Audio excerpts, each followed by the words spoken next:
Welcome to the Graffiti Jungle. Another episode of Tangential Thoughts Chat Show. I'm your chief, Jihad. Here, the Kim Dynasty and the Spiritual Bandit. Tangential Thoughts. Leader of the Kim Dynasty and the Spiritual Bandits. Because we take our abundance, we don't ask for it, so life they ours. So, Season 2, Episode 3 of Cigar Talk is finished with the editing part and just needs to finish exporting. So we're exporting that. I updated the Cigar Journal, and you're gonna have to check the episode out. You're gonna have to check the episode out for if you want to see that shirt. Well, I already posted it on the community page, so you can say that. Hey, babe. Say hey, babe. Yeah. Okay. All right. Yeah. We've done excellent. You've done awesome so far, babe. You've done so well. I love you. So far, everything's good. Just keep track of everything, babe. So, we already lit up. You know what I'm saying? We already lit up. Episode 3, Season 2, Episode 3 of Cigar Talk is exporting, and then we're going to upload and go from there. So, I did not forget to bring my tripod. I just chose not to bring it. And I don't know when I'm going to go to sleep because I have not been to sleep yet. So I was like, let's go on and get this out the way.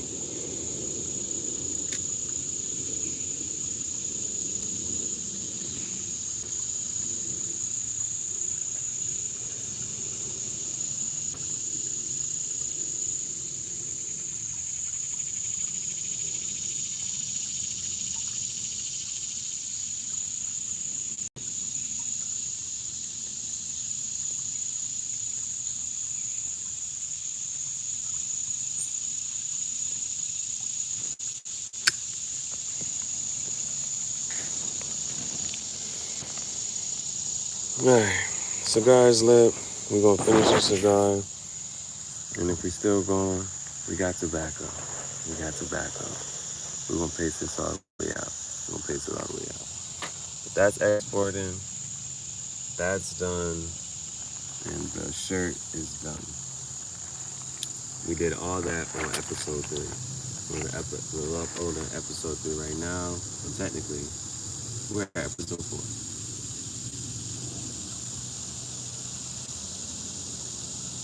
So welcome to season 2, episode 4 of Tangential Thoughts Chat Show and Cigar Talk Podcast at the Graffiti Jungle. I'm your chief, Jihad. This is the Kim Dynasty and the Spiritual Band.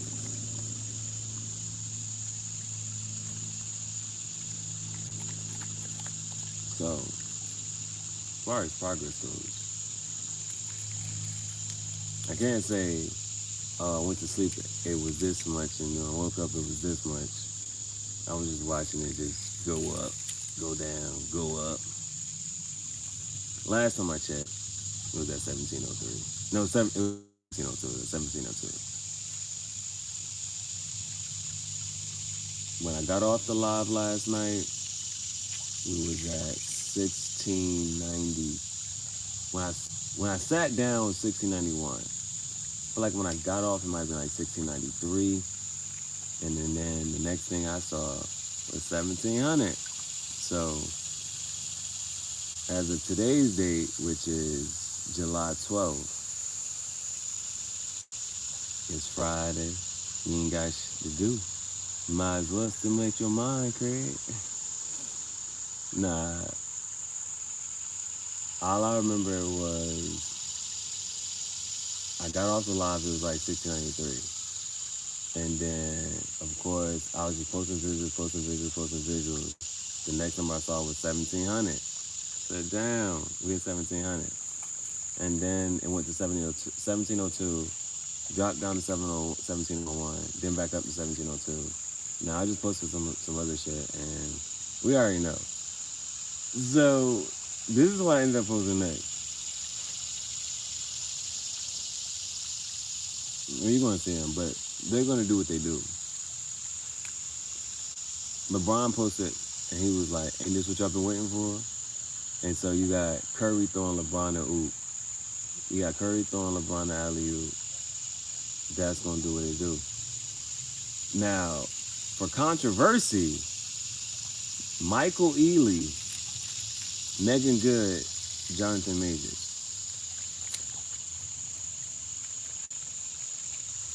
The shit is funny because, first of all, every time, bro, you seen the movie The Harder They Fall, Jonathan Majors killed that shit. He was a main character, he had a tough fucking character in this shit. Then next time we start seeing Jonathan Majors, he get weirder and weirder by the day. So there's a video.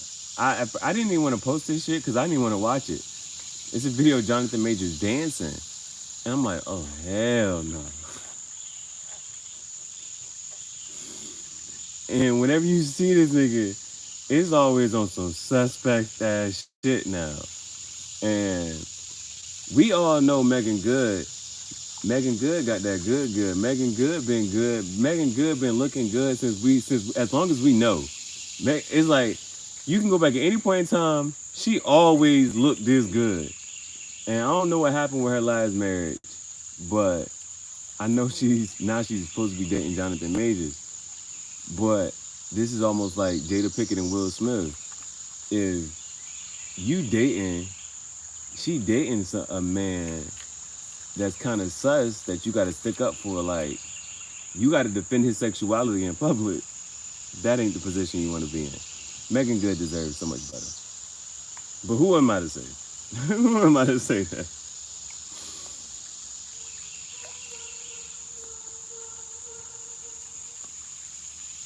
So, the controversy is Michael Ealy.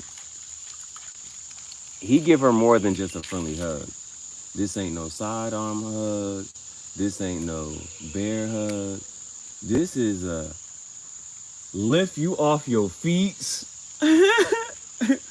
And she is smiling as hard as can be. So Michael, and that ain't the worst part of it. So he gives her this hug. He lifts her up. I don't know if he cuffed her butt, but Jonathan Majors is standing right there, and he don't even dap Jonathan. He don't look Jonathan Majors' way. He lifts Megan Good off her feet. She is smiling. She got a big old Kool-Aid smile on her face. Jonathan Majors is standing there watching this shit. Michael Ealy then puts her down and daps up everybody else. And this is her nigga. So this is why people's like, yo, this is low-key disrespectful. It's like, not only did you give her, this is one of them type of hugs, if she was waiting for you at the airport and she ain't seen you in so long, she just got off the plane type of hug. That's what type of hug this is. Not only does he get that type of hug from her, he doesn't even acknowledge that Jonathan Majors is standing right there. Looks at the other person, daps the other person up, and say, hey, let's take this picture. And poses with her in the picture. They already ready for the picture. They gotta wait for Jonathan to get ready for the picture now. And Jonathan like, let me put my glasses away and yeah, let me just stand here in the picture. That shit is embarrassing. So I found it was some girl on. She looked good on Threads, and when she looked good on Threads, I want to see more. I go look at her Instagram. I looked at her Instagram and check her story. Now she posted some shit with Future, and Future like, it's the evil world out here. It's the evil world we live in. So I just took that video and then put the Future shit behind it. It was like, it's the evil world we live in, boy. But this same page also has some other, I guess what you would call toxic masculinity shit.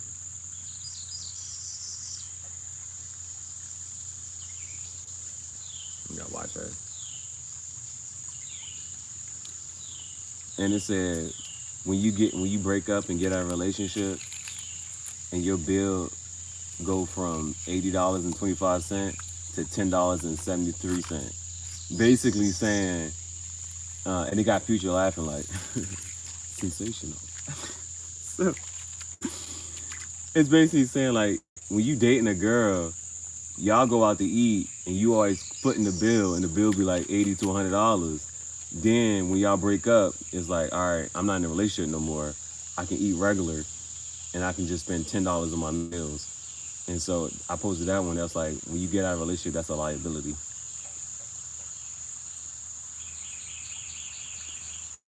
And that's just on the other side, right? Just on the other side, because women may or may not understand how men be perceiving shit. Some women are considered a liability.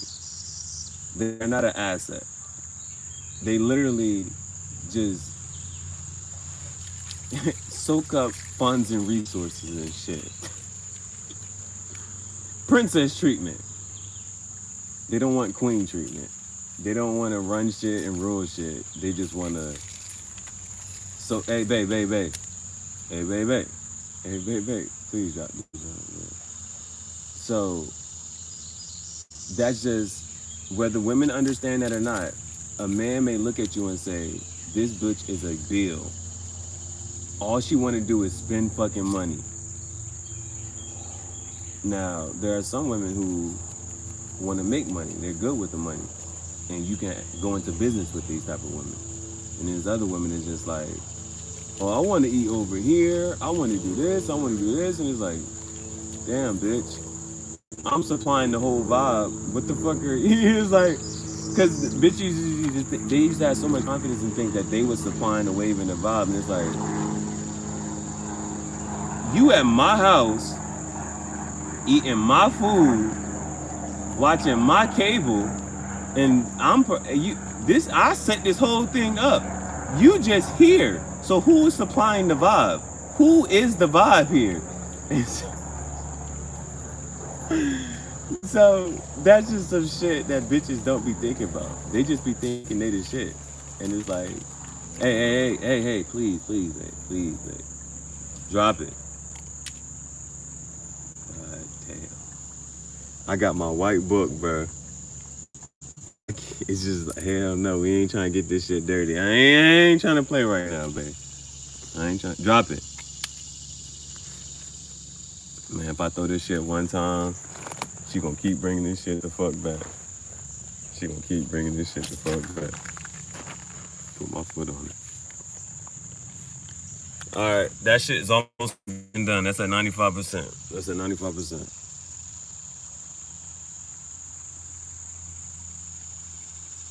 So it's just something to think about. It's always perspective. And that's why when they had COVID and niggas was like, skip the fucking dates, just come over. From the male perspective, some shit that you gotta understand, thinking long term, it's where's the majority of your relationship gonna be spent at?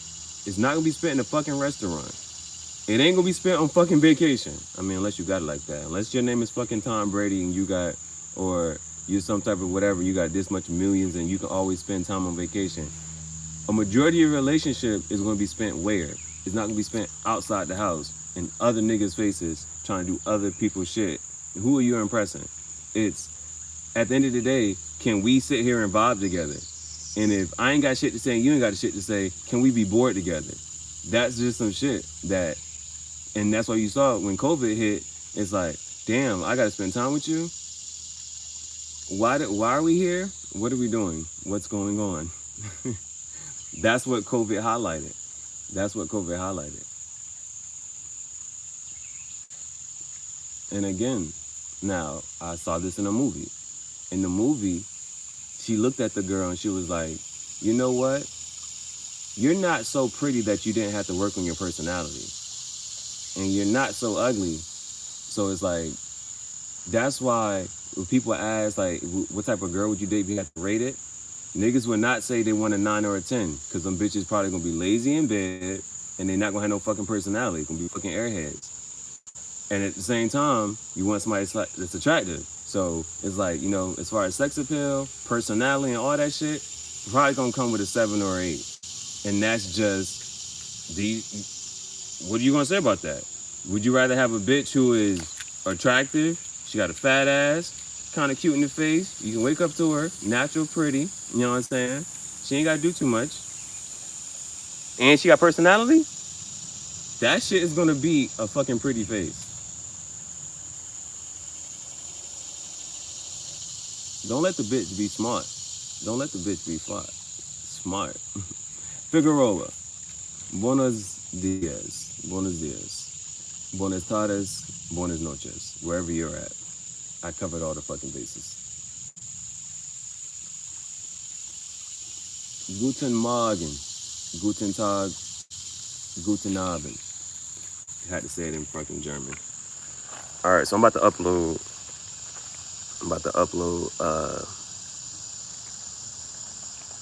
And I'm about this close. What's the emoji?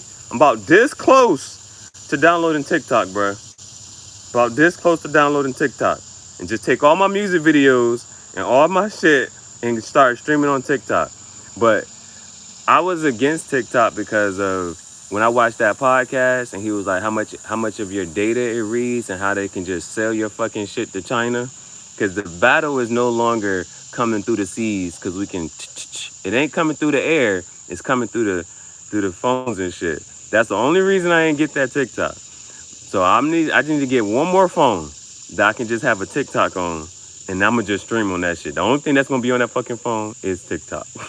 Nothing the fuck else. That's why I need a third phone for just that. Just that. So let's go to YouTube. And I think I text myself everything that I wanted to put in the video. So if anybody else is on a creator path and wave, then I can just show you what I'm kind of doing right now. So here's the edit. There's a 111 for those who like angel numbers. There's a 111. There's an 1111 in there. So this is the video I want to put. Hey, goddamn. So that was yesterday. If you was on a live yesterday, then you saw this happen. That was a red G Gladiator I like. There's a yellow Camaro. And then I think they just put some of the other ones up there. The white Tonka truck. And then this gonna be the intro for there go the black Camaro. God damn. The red Tonka truck. God damn, like. And then another black Camaro. And then I had to throw back to my Jeep, bruh. The original Graffiti Jungle. Project Extinction. Golly, bruh. Project Extinction. Get it. That was the first shirt I made. And then there's the fucking boom. So, now from here, under the description, I had already texted myself, but I'm just gonna paste it. So I'm linking Graffiti Jungle Tangential Thoughts Season 2 Episode 4. That's actually this live. So this is actually Episode 3 that I'm uploading. And so I want to keep track of all my episodes now. So Season 2 Episode 3. So Season 2 Episode 1 is linked. And then these are the visuals that I liked from yesterday. So I just put those in there. And then for a title, I can just take this right here and copy and paste that. Copy. Come back here. Put that. There. Graffiti Jungel Tangential Start Season 2 Episode 3. And then we'll set that as a premiere. I don't know. It doesn't make a difference to me. Never made for kids. And we're gonna put add to playlist. Now this goes under Tangential Thoughts, and it goes under Cigar Talk.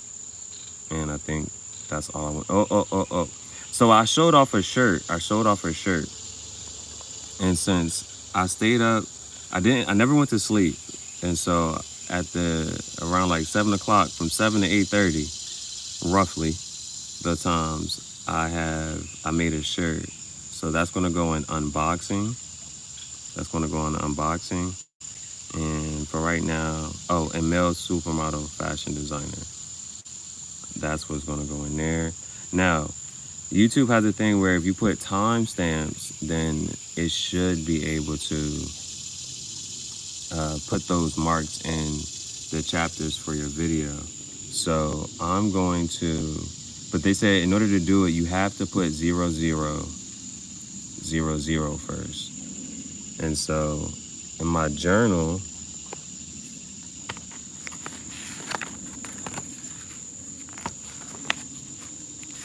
I wrote down the timestamps. So at 2:57, I put what's in the bag. So at 2:57, what's in the cigar bag. And then at 17:01, I talked about why I like the Leaf by Oscar brand. 7:01. So at 7:01, why I like Leaf by Oscar.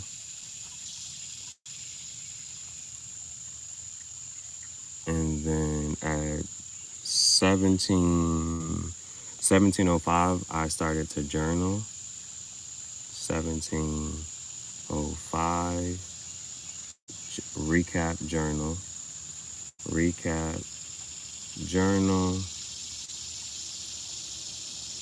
And then at 39:39, I talked about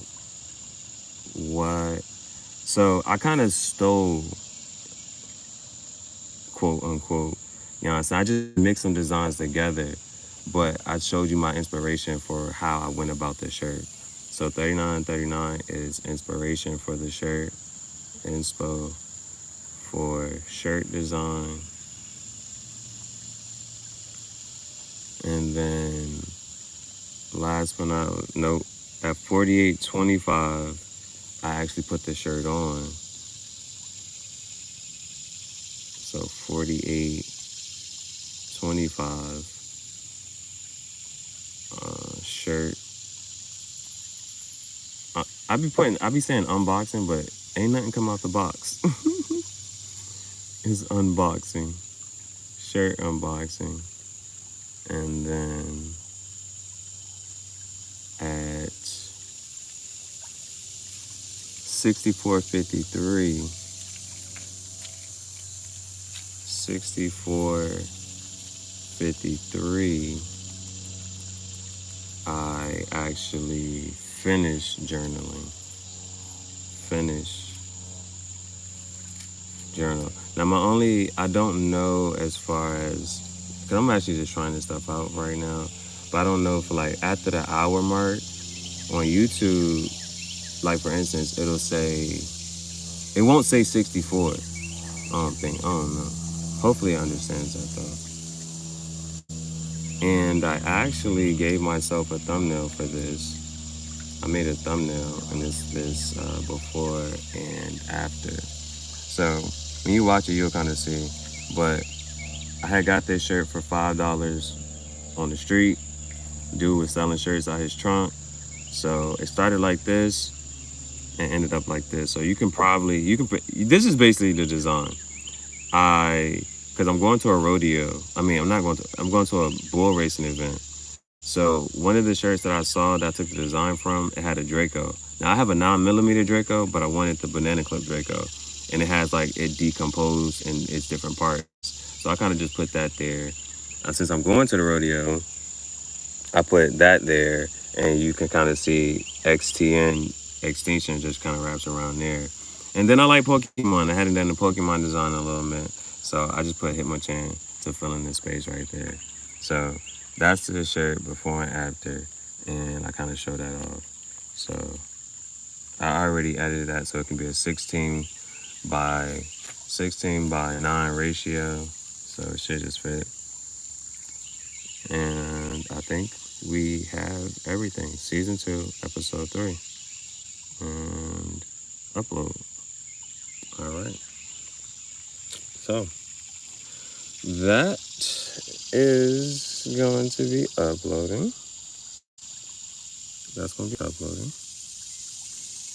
And so, yeah, this is all the stuff from yesterday. I just think there are some things that's just going to, like, catch up. When I was smoking in CVS, I turned that into a short. So these are just some of the highlights from it. That's the live. The live is now private. And these are just some other ones I was just putting up there. So what's going to do good so far right now? This one's going to do good. It's going to be all right. I think it... So sometimes, like, they kind of cap out. Like, once they hit that, they just kind of cap out for some reason. So I'm not sure what's going to happen with those. Like, they just do that. They just kind of sit there for a little minute. They just... and then just stop. So this is the only one that's been, like, been going crazy with this guy here. That one has 18,000 views, and it's been doing that just daily. It's been catching some stuff. So we'll see how the rest of this goes. We'll see how the rest of these continue to play out. But this is just over the last few hours. These are just over the last few hours. So that is the behind the scenes. That's the behind the scenes. So we'll just let that sit. And once it finishes, I don't need to hold it.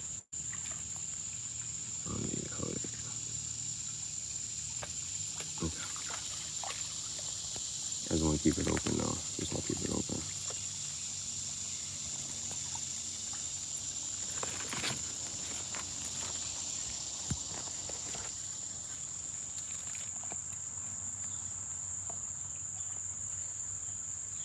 You see, I already had the cigar holder there. I was not playing, boy. But I did not bring... I intentionally took my tripod holder out, so I just don't have that. So I just wanted to finish this. I started this for that, and so we still haven't gotten to the cigar pipe. And, you know, I don't be on the cigar pipe is cool, but it be burning your tongue, and I ain't really be for that. I don't be for that.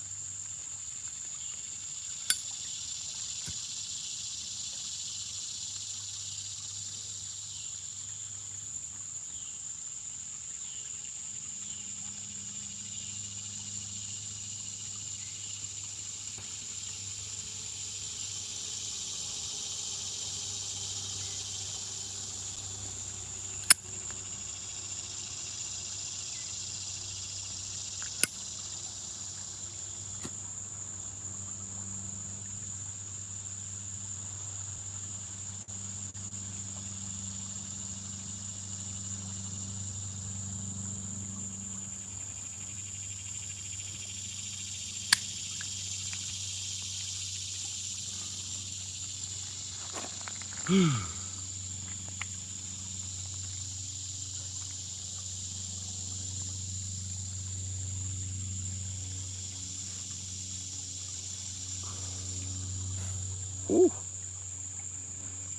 That's good. So, gotta go to work today.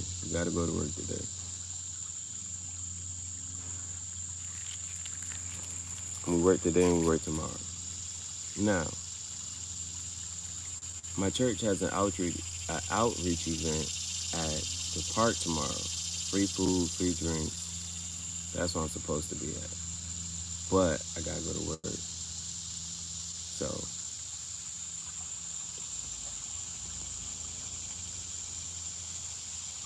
then I just found out there is a Repticon event. Never been to one? That's different. So, things to think about. There's going to be some tarantulas there for sale. There's going to be some mice for sale. There's going to be snakes and stuff and lizards. There's going to be, pets for sale.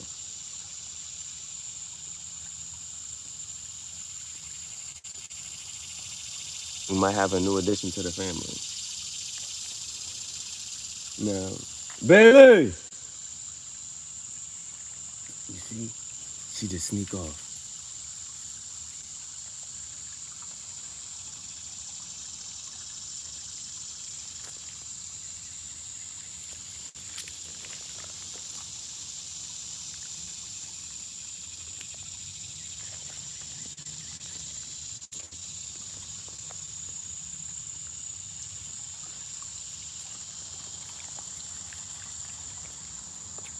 I don't need. Go out. I don't know where you been at. I just made sure you wasn't over there getting dirty.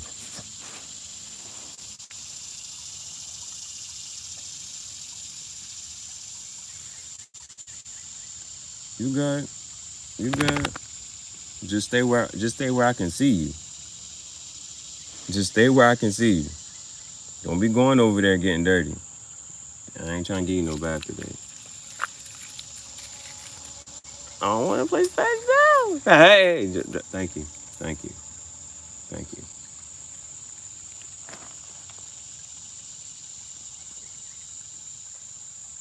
It's like you called me over here for no reason.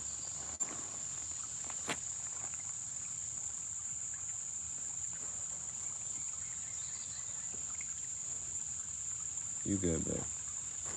You good. You can go sniff. I ain't even gonna bother you if you drink water.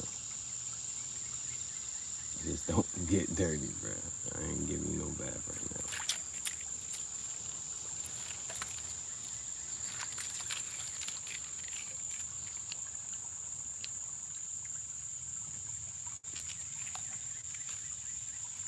This is how dogs cure their anxiety. You start biting shit. You don't gotta buy your dog no toys. This is why I don't buy her toys. She can tear this stick up all she wants. But them toys is expensive. These twigs and sticks are free. Free is for me. Free is for you. Free is for Bay.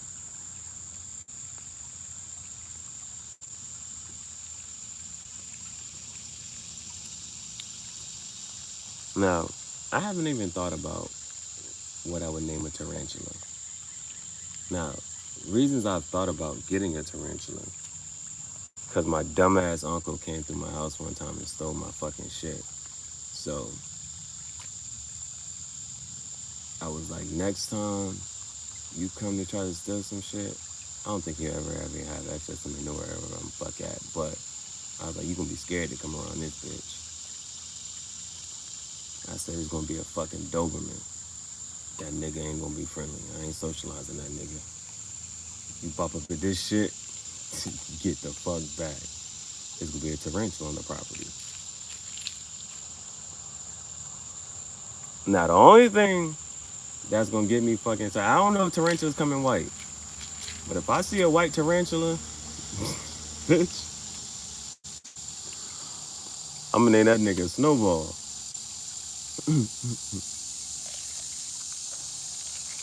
No, I'm gonna see what's at this Repticon event, bro. I ain't never been there.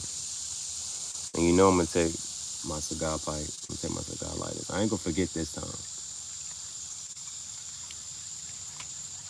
The visual is gonna be so fucking immaculate. Hey, just imagine me like this.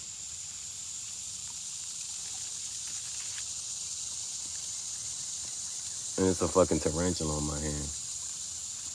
Shit can be lit. Dudes like they low maintenance too. They low maintenance. Feed it a couple times a week.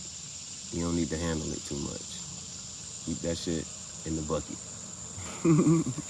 No hat. No bucket hat. No bucket from Nantucket.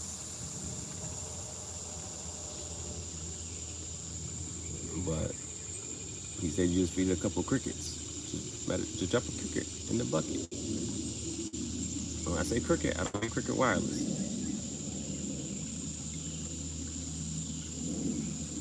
Drop a cricket in the bucket. He'll eat it.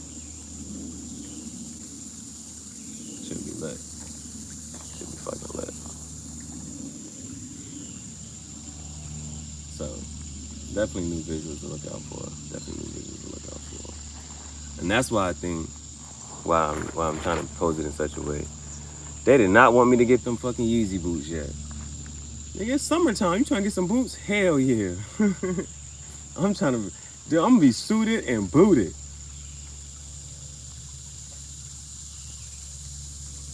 I think by now you can tell what song I'm really rocking with now. Everyday hustle, da da da da. I still don't know the words to this song. I have not listened to this song from beginning to end, not one time.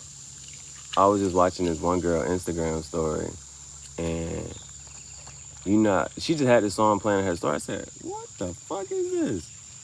So I go to YouTube to see if that shit's available.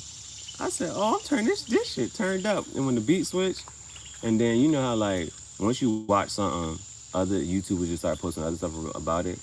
And so the John even showed me the sample that Metro Boomin used for the song. And I'm just saying here like, yo, son, how do you find this stuff? How do you think to use this? Because the joint is like some old school song with a piano, and he just made the voice like really high pitched. And that just kind of like gave me some inspiration too, to like, because you know, sometimes that's all people do when they be looking at certain songs. They'll, like everybody know, okay, for instance, we know the Luther Vandross. So you're gonna be, now you're gonna be, so you're gonna be, now you're gonna be, well, but you listen to Overnight Celebrity. Now, is it Overnight Celebrity? I got a dark skinned friend, look like Michael Jackson, got a light skinned friend. I don't know. Whatever the name of that song is with Kanye West and Twista. But they clearly sampled that song. So it's like, they'll take an old song and they'll just speed it up and make the voice high pitch. You can easily do that on any type, the editing, I use CapCut. You can do that easily on CapCut.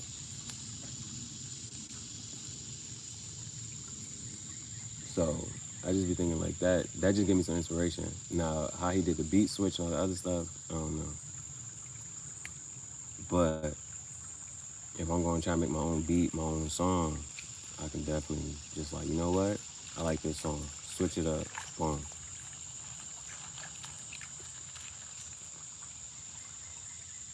Because you know how, like the Tory Lanez song,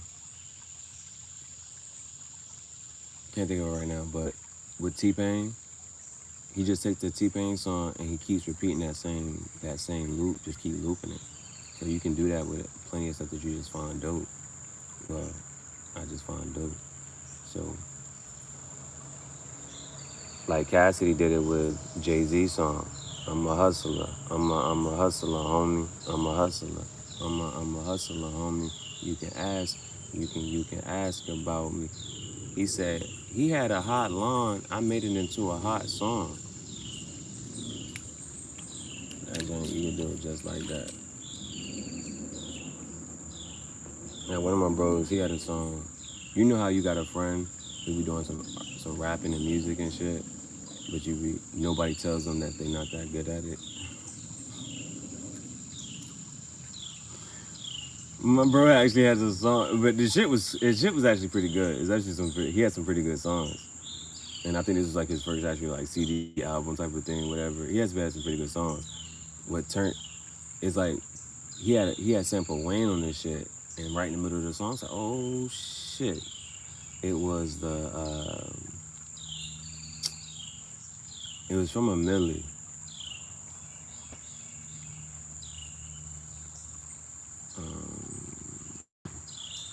I forget what line from a Millie he had used, but he had sampled it and put it in the middle of the song, and that was dope.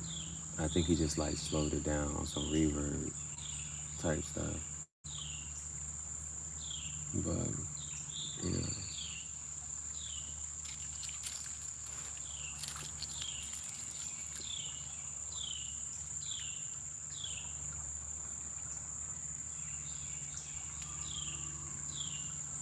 Ever since I read that book, bro, now I want to listen to the birds. Because you always try to think, like, yo, do animals understand each other? The answer is no. They hear noise.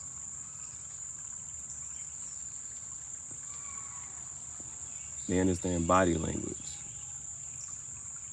But it's just noise to them and body language. So the birds, what they really doing is saying, bitch, I'm over here. Don't come over here. That's what the birds are saying. They just making noise to let other birds know that, hey, I have a nest in a tree over here. And so the other birds is like, okay, I have a nest in a tree over here. That next bird is like, okay, I have a nest in a tree over here. Everybody's just having their own land and claiming they're late to the land. It was a fucking dope quote. It was a quote. I gotta make this an episode. This is gonna be a little mini segment. But the quote said, God feeds the birds, but he doesn't put the worm in the nest. I said, damn.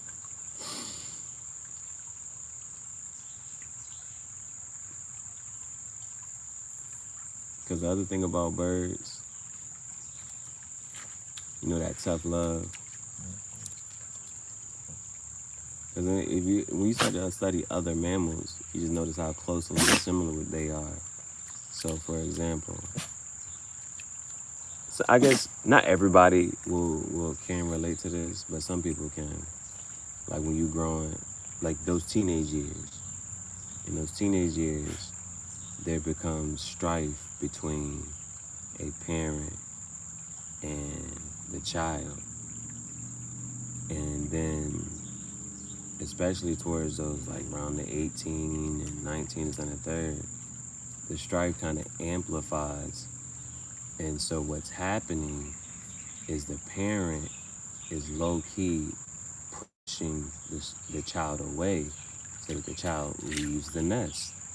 And just like birds will kick the bird out the nest and says, you better learn how to fly. And so some parents kind of do that naturally. They just start to have this animosity and beef build up, but it's coming from a place of, you gotta leave the fucking nest and you gotta learn how to fly.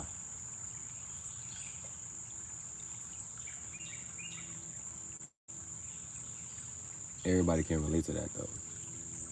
Because I remember my one bro, the way he grew up, at 18, 19, 20, 21, 22, 23, 24, his parents didn't kick him out.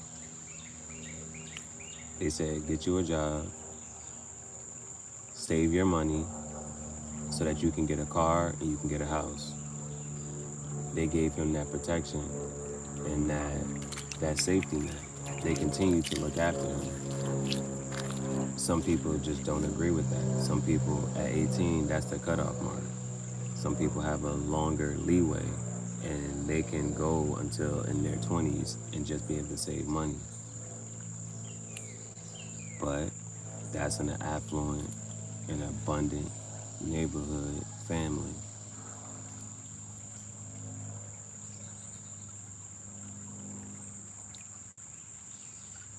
In a poor family, it's like, we would rather have you leave because that's one less mouth to feed.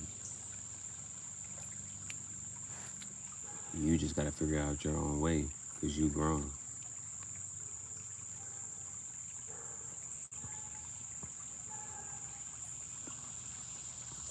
Not too much different from birds. Mm-hmm.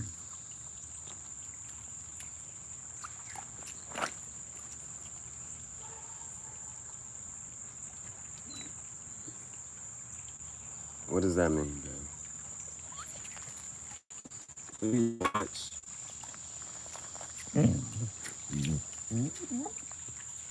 Fuck does this mean? Hey, leave that alone.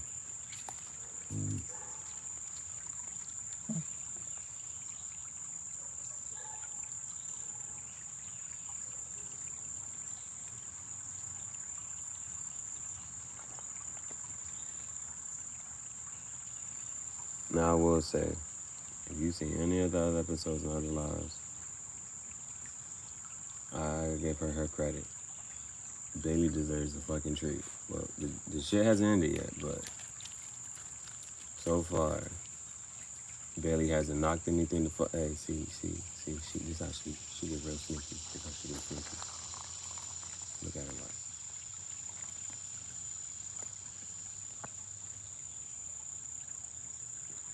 So she don't think I'm paying attention. Mm-hmm.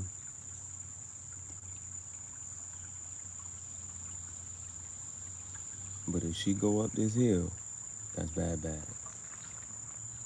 As long as she stay in that water, I'm good. I can see. If she go up that hill and come back dirty, that's when I get mad. So she just be inching her way. She just be inching her way.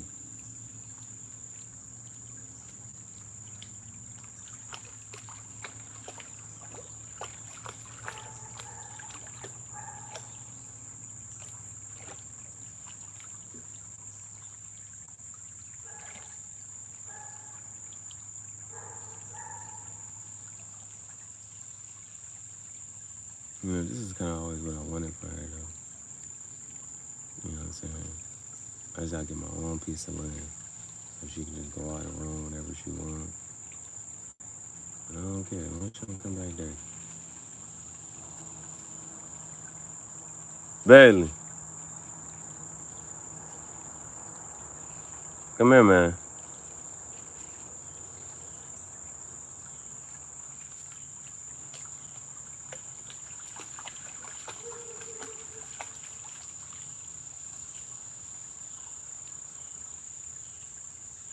Nah, you're not going that way.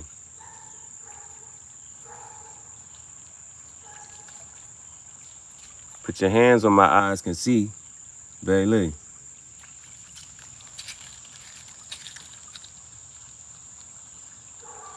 You got some sleep in your eye. Come here.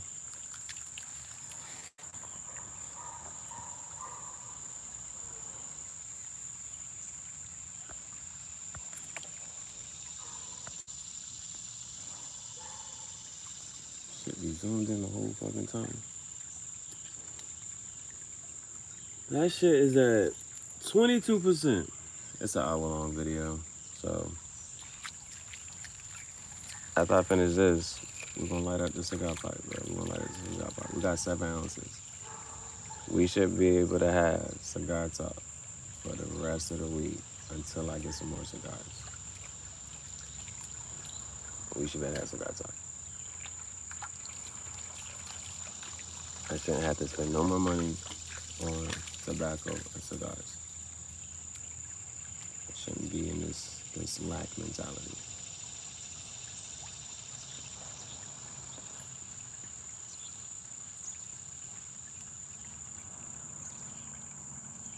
And so, as you seen all the playlists that I have, I got one for Weezy, F, Big. It just say Weezy F. Beyonce has a playlist, Drake has a playlist, Kanye has a playlist. Michael Jackson and Prince. See, this is when you get to start saying stuff is different. Cause I got an R&B playlist, I got the blues playlist, Holy Ghost Spirit type playlist. But when I put a Michael Jackson song, I was like, it don't fall in R&B, it don't fall in hip hop, but they say he's the king of pop. So I was like, we're gonna do a playlist for Mike Jack and Prince. Now, Prince ain't got too many songs that I fucking listen to.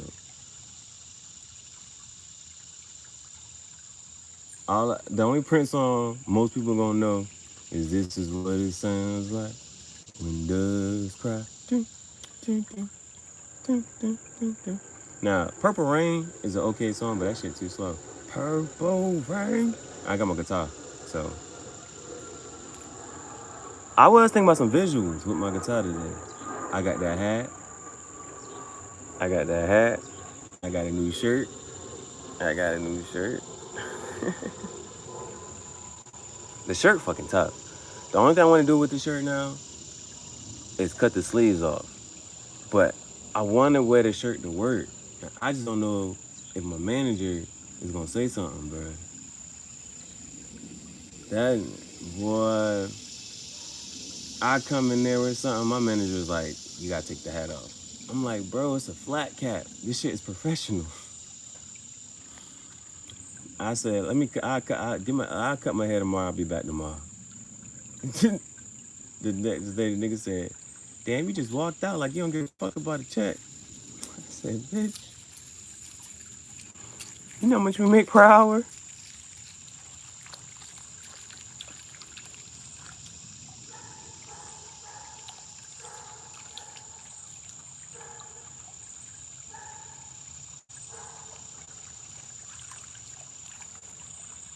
See, one thing I love about dogs is that, like, shit that we hesitate on, they don't. Don't give a fuck about that shit. She all up in the water. Me, I don't even want to move no more. These shits is soaked already, and I ain't even in the water. I'm right here, and these shits done soaked up way up here.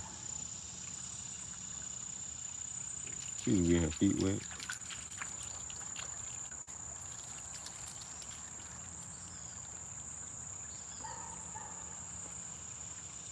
And it really is interesting. Like, how do they think to do what next? Like, when they talk about animalistic instincts, like we all have this primal instinct. Like, what do you think to do next? Why do you do anything that you do or say anything that you say and do?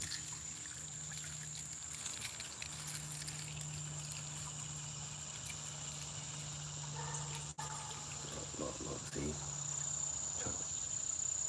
Bailey. Bailey.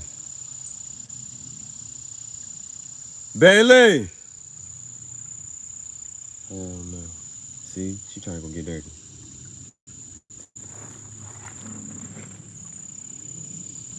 Bailey.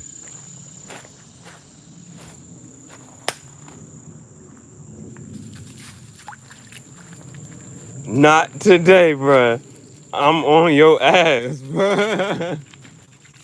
Not today. I should fucking follow her to see what it is that she be getting into that be making her so fucking dirty.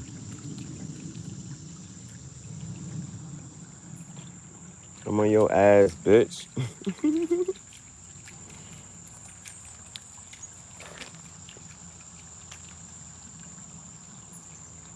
You know why these bitches love me?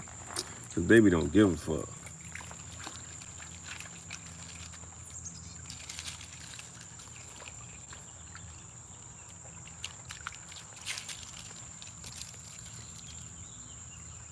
Watch the fucking iPad.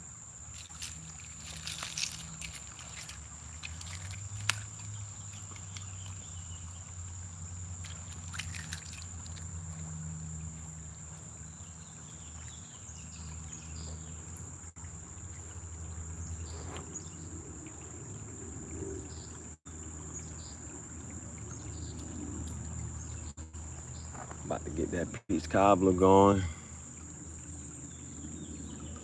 About to get that peach cobbler going, bro. One thing I don't even want to hit it. The last time this shit happened where I stayed up all night, it was somewhere between 12 and 3. Yeah, it was right around 2 something. Cause at 3, I think I had made a post at like 3:30 or 3 something. And then the next time I woke up, it was time for me to go to work and I was fucking late. Or I was about to be late, one of the two. So I don't know if I might need to get an energy drink. My one call. This is why the live be proud of her. I walked in my one coworker and I was like, you had your happy pills today? She's like, nah. I mean some liquor. She said, I DoorDashed me a bottle. I sure did. Did you? She being worried drunk. But niggas don't know. But if you can smell her breath, bro, you can smell it on her. She being worried drunk. But that's another thing where it's like when I think about it and I try not to be like about if somebody say anything or do something that I really doesn't like it, this and the third, I just kind of like really sweep it under the rug. I'm like, this is literally the type of job that you could do high, you could do under the influence. Cause there was this one dude and he wore glasses, he wore shades. We said, bitch, this nigga was on some. He said he had some type of eye. He told the people he had some type of eye exam or something, so he had to wear the shades, some cataract. I don't know what the fuck this nigga said, cataracts or something. Like this nigga is high as hell at work every day, walking around with shades.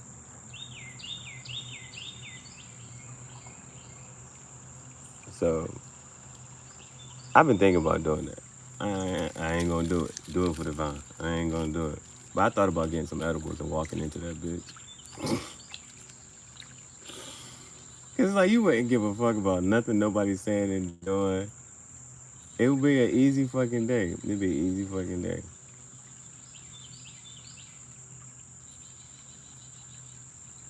But I watched this movie called About Time. It's a good fucking movie. If you have not seen a movie called About Time, watch this shit.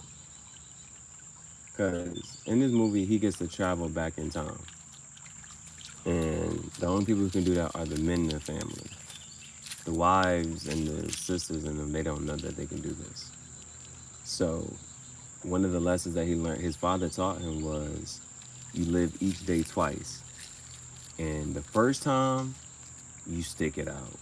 You go through the pain, you go through the embarrassing moments, those cringy moments. Like, he's sitting on the train and it's a dude next to him blasting music in the earphones. I'm pretty sure people can relate to that if you've been on the trains in New York or if you rode the bus before. You sitting beside somebody like, oh my gosh. Something bad, something crazy at work happens and it's like, oh my goodness, like this ain't that boom boom. So he goes through the whole day like that. A normal day. Live the day like a normal person would live the day. And then go back and relive the day. So when he relives the day, that person who was blasting the music and playing that he dancing to it this time. When he at work and whatever had happened at work, this and the third, he wrote a little note on the back of his junk and put the little notepad up towards his partner and was like, yo, he's such a dick, such a dickhead. He put it on the paper so his partner could see it, and he put the notepad down. But he lives a day in such a more carefree way, and he's just laughing and joking at everything. We don't have the ability to do that. To relive the day, that is. But if you just laughed and joked at everything, no matter what came your way, that's a skill, that's a power. They call that transmutation. An embarrassing moment. Trey Songz once said, I once had an awkward moment only because I wanted to. And that was a very motivational line for me. And it stuck to me because it's so true. Like a moment can be awkward if you let it be. But if you just sitting there chilling, it's like, oh, it's not awkward for me. And what does that do? What does that do to the energy and everybody else around you? Either one, they're going to embrace it and they're like, oh shit, this ain't their room. Or they can be like, they can relax and like, it's okay.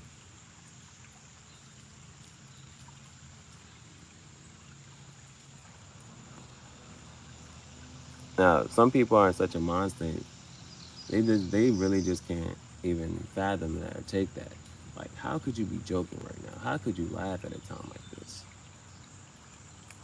One of my quotes in my book said something very similar. Now, this isn't a quote that you probably heard. This is a quote that I heard in conversation. He said, even on the slave ship, they had them jokey niggas. In conversation, that shit was funny. The shit stuck with me, though.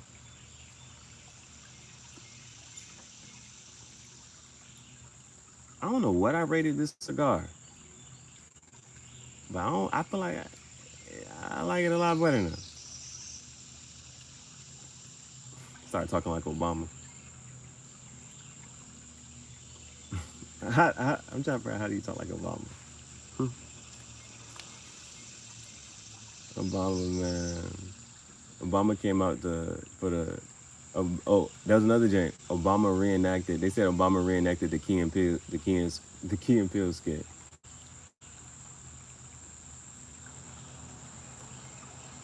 He dapped up all the NBA players, black, and then he shook hands with all the white coaches.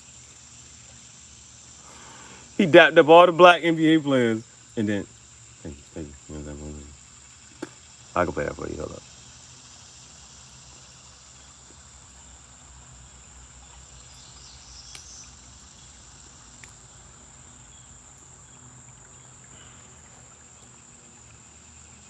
All right, that is at 48%.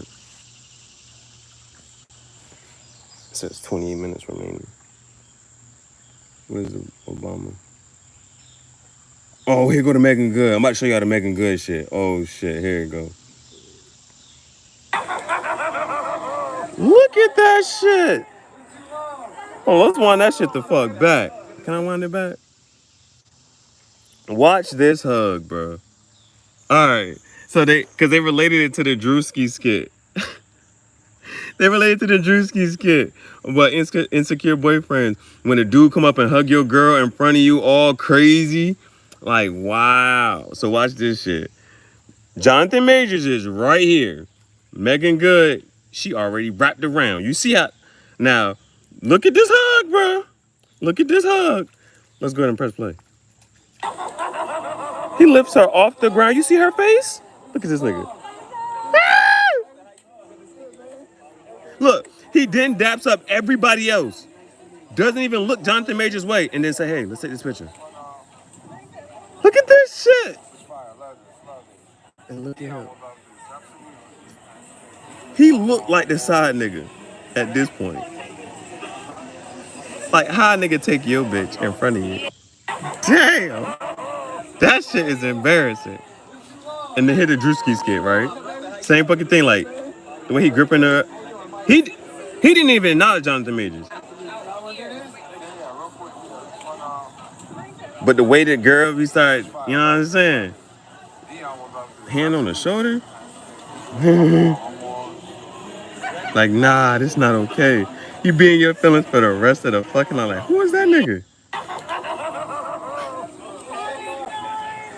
Oh, shit. And then where the kids speak? Oh, here go LeBron. Woo! My shit upside down. I gotta turn that down. Woo! They said this is what you been waiting on. The oop. The oop. I had to make sure the beat dropped at the right time too. Make sure the beat dropped. Here it go. Oop. I can't go sleep. Bam! So that was that. Okay, Obama. All right. Nice to meet you. So watch the King and Peele skit. What's up, fam? He dap up the black people. You know this. You know this. Nice to meet you. Nice to meet you. Nice to meet you. Nice to meet you. Nice to meet you, sir. Got a code switch. Come on. Come on. Bring it on in. Watch Obama. Watch Obama. Here at Tangential. All right. Nice to meet you. Dap everybody up. Yeah, bring it in. What's up, fam? Bring it in. What's up, fam? You know this. Dap everybody up. Now watch what he do with the white coat. Nice to meet you, sir. Come on. Come on. Come on. That shit was funny. That shit was funny. Then we was hotboxing CVS. Yeah. So I just walked in the bitch with my cigar is already lit. So I said, all right, let's do a lap. All right, boom. Walk through this bitch. Hotbox CVS. That's the job I missed yesterday. And then we had, I can show you the ASMR shit. ASMR. That was a lot of fun. Second, I was not fucking with that fucking band. I thought it was my first time having it. But once I checked my book, I think I had it already. So I'll just walk through the Jeep parking lot. And then this was the Jeep that I liked the best. The Jeep Gladiator that I liked the best. I think it had a soft top, chunky wheels. So yeah, I'm just in the parking lot. You know, the car salesman is they too fat to come and get me at any point in time. So I just had to get my shit and keep going. So that was that. And then we had the yellow Hummer. This is another car lot. I just posted up on this one. But I think I took this from the live. Yeah, I took all these from the live. That's why they're not as clear. But I think this parking lot was closed, so nobody gonna say nothing to me.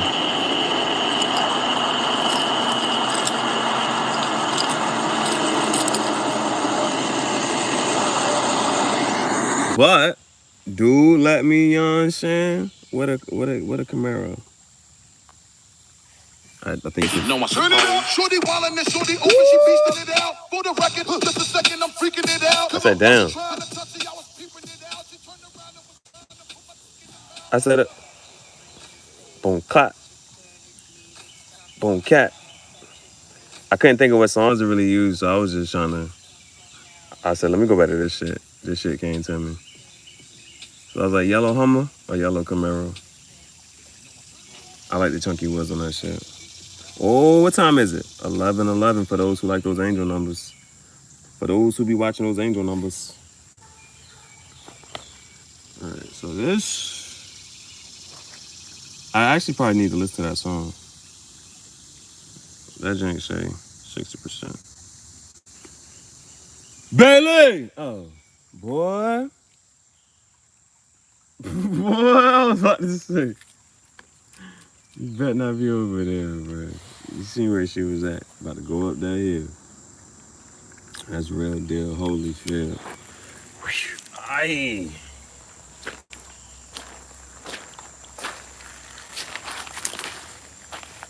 All right. Let's transition. Start with the Italy pipe. And the custom lighter. Let's get into these 7 ounces.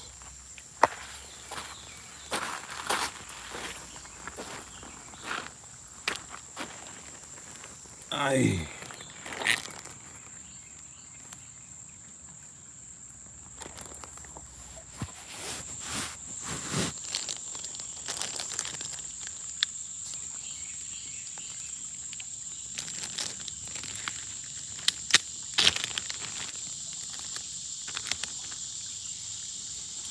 Now this is peach cobbler tobacco. But what made me think the other day is, do they got some barbecue chicken flavored tobacco? Not barbecue chicken, but just some barbecue flavored tobacco. That shit would be lit. Barbecue tobacco, boy. Like what flavor sunflower seeds you eat? Like as a kid, you start out with that ranch flavor, then you start tasting that cheddar flavor. Like, oh snap, okay. Then you go from the cheddar sunflower seeds to the what's the other flavor? The ranch. The ranch go crazy, right? But then you get Old Faithful. You get the classic barbecue seeds. Can't go wrong with that. Can't go wrong with that.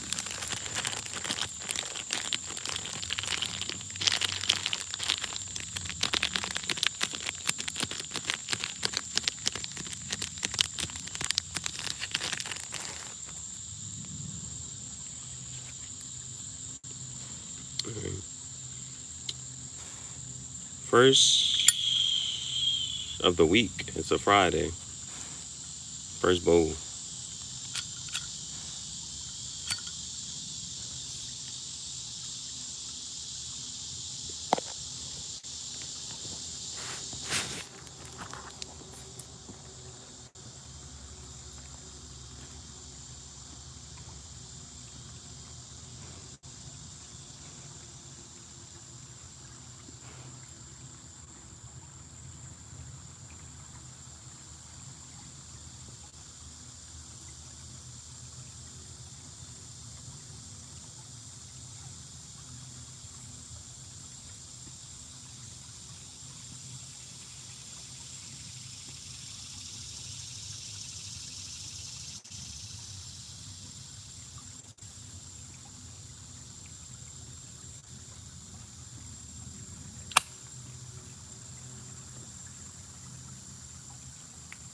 I actually have matches.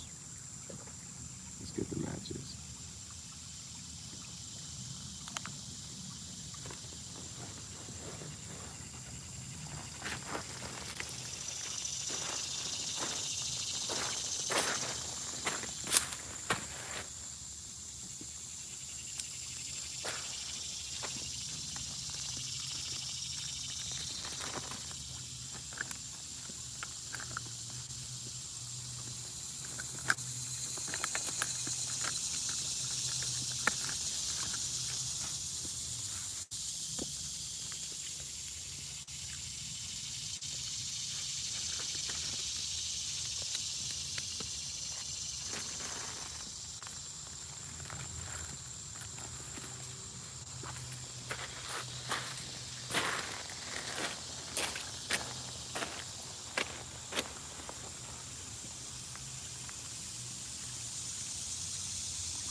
I think I put too much in there.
The things I don't like about cigar smoking, those are the things that I do like about it.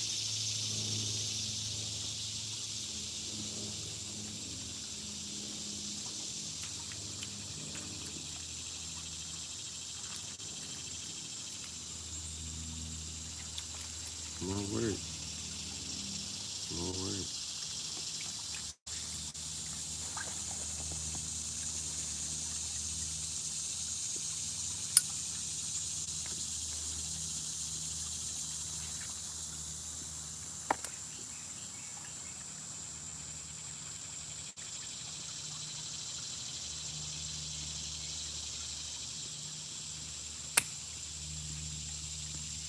I just fucked up. I put too much in there this time.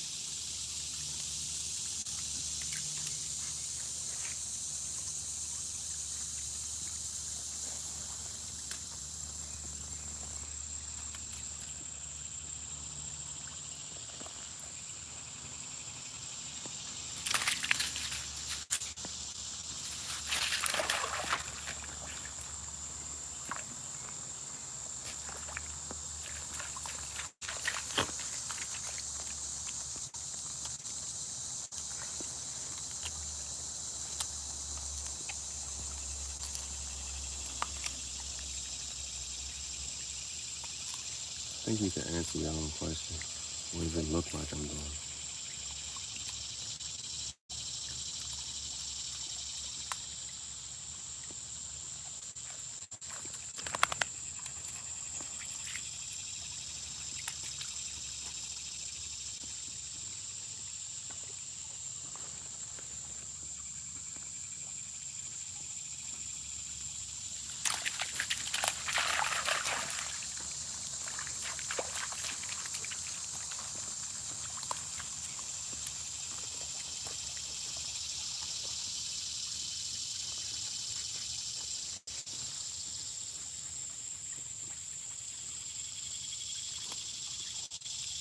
Your dumbass asks, what am I doing? And you can see what I'm doing. A better question is for me to ask, what the fuck are you doing? But I know what you're doing. You're watching me.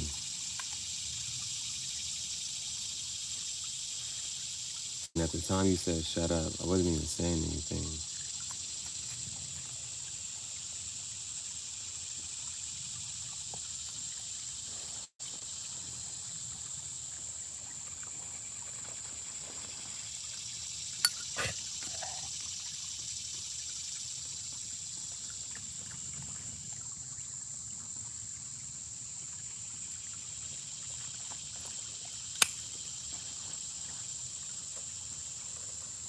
So why would I answer your dumbass question if you're watching me do what I'm doing? Why the fuck would you ask what am I doing when you can see what the fuck I'm doing? You're on YouTube watching me, bitch.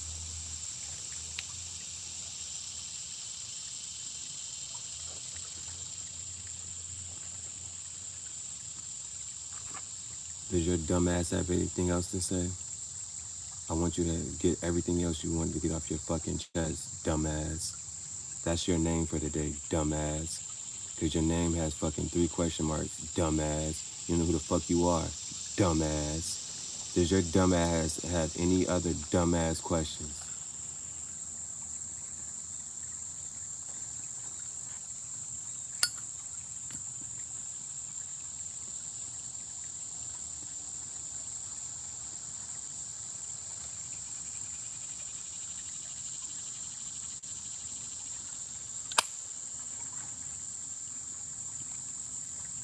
Do you have anything else rude to say so I can enlighten your dumbass for the day?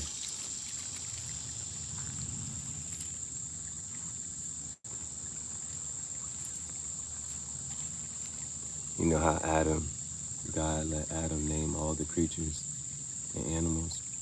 Bitch, you're one of my animals I'm naming. Your name is Dumbass. Everybody welcome Dumbass to the channel.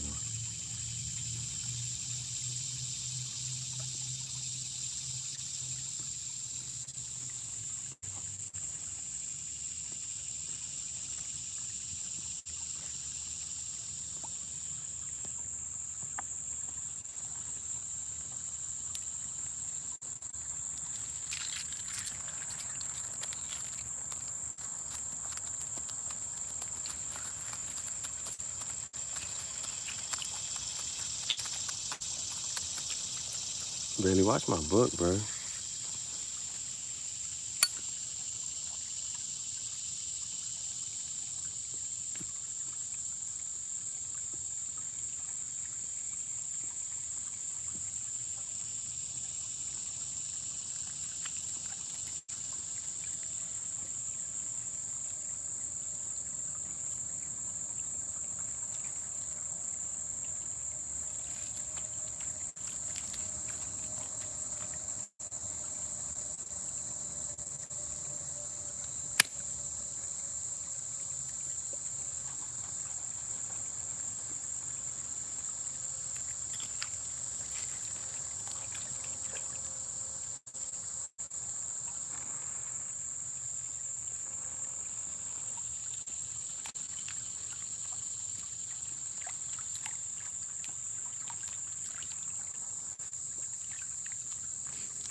You've been doing good, babe.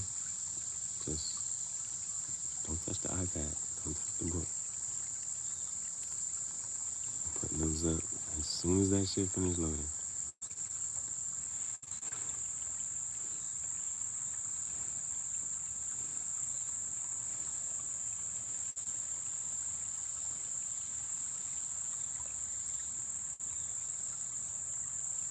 Alright. Now the dumbass doesn't have anything else to say. Carry your dumbass away.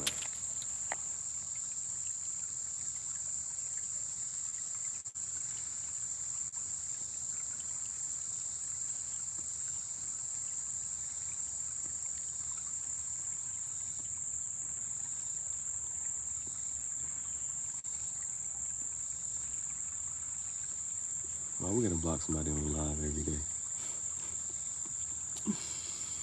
We gotta block somebody on live every other day.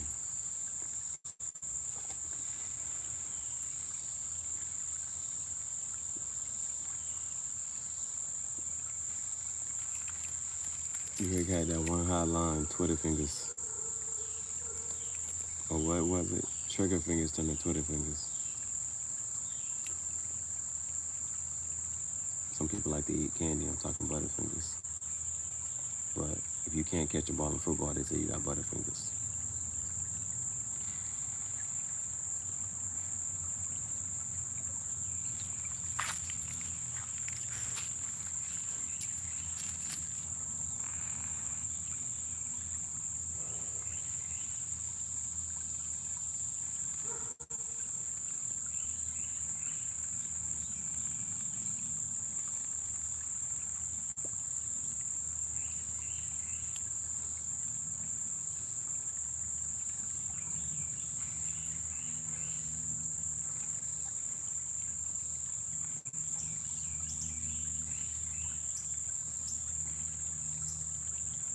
I think this joint has residue from the last time, from last week.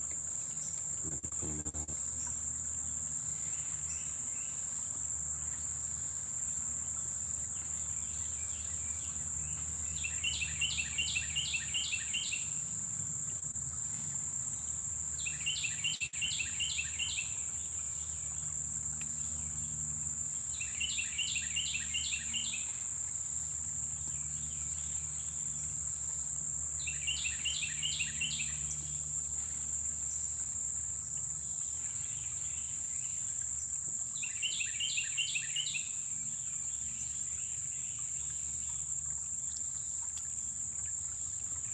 You know, some people don't know what peace looks like or what it sounds like.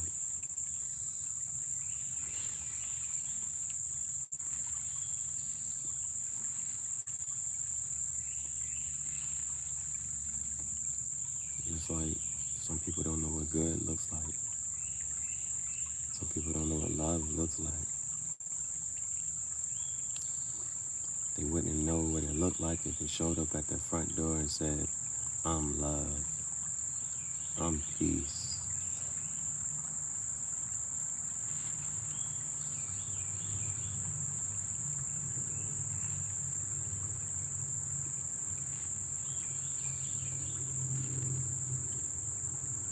But love and peace is so unfamiliar.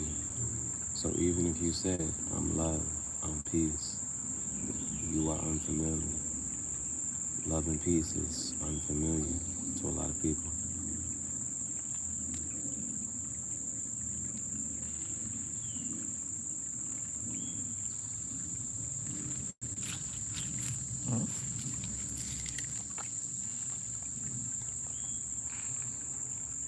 That's why they got all these love languages. Is it this? Is it that? Is it this? Is it that? Or this?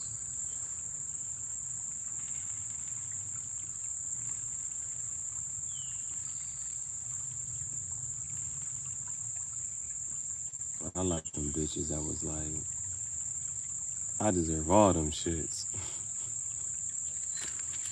Bitch, you gonna talk to me the right way? Affirmations. We gonna spend quality time together. We gonna have acts of service around this bitch. We gonna cuddle.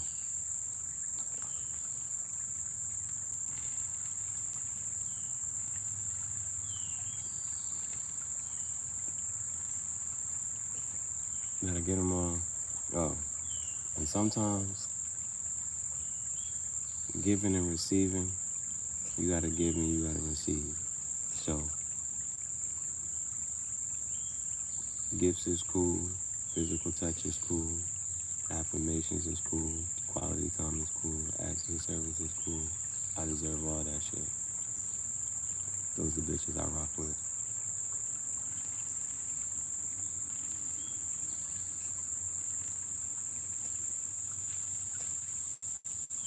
The rest of them bitches have insecurities or a limited mindset.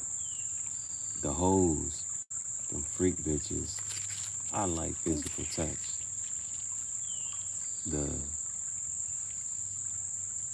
The money hungry pocket watching bitches, I like gifts. Give me gifts. The bossy bitches, bitch, do what the fuck I say. Acts of service. The insecure, the emotional, unstable, insecure bitches need you to affirm and then reaffirm they insecurities.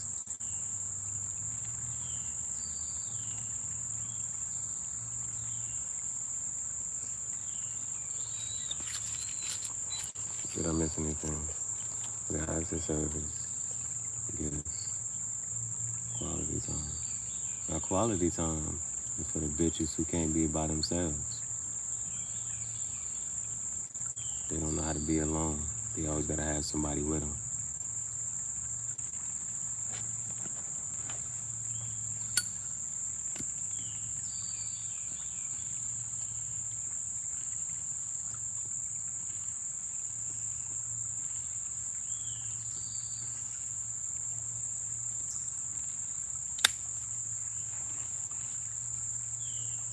And that's why for some bitches, it ain't never enough.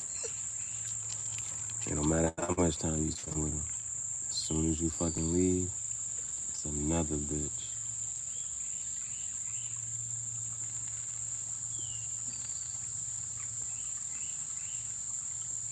You always ain't doing something.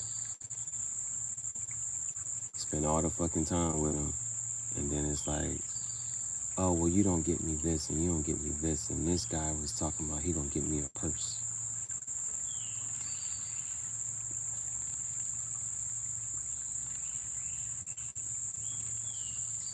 You give her the purses, the heels, the Chanel,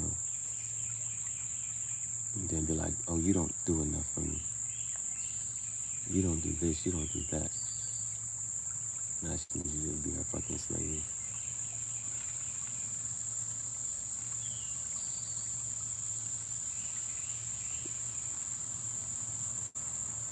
And then you just treat her.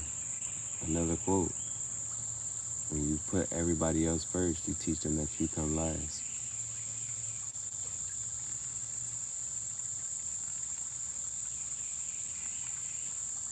So they always put their wants and needs before yours. Yeah. Then get live, bitch. Go dance. Go twerk. Go look in the mirror.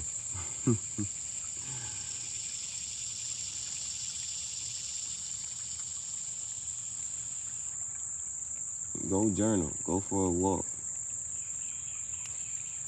Or, it's some bitches that be smoking cigars. Smoke a fucking cigar. If you don't know how, go learn how. Go learn something new. What are you interested in? Go YouTube that shit. You might get some inspiration.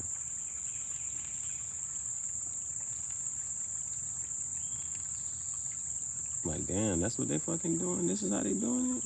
You like fashion? Do what the fuck I do. Go window shopping. It's gonna inspire you to do something. Question yourself and say, why do I like this? Why do I like these clothes? Why do I like those clothes?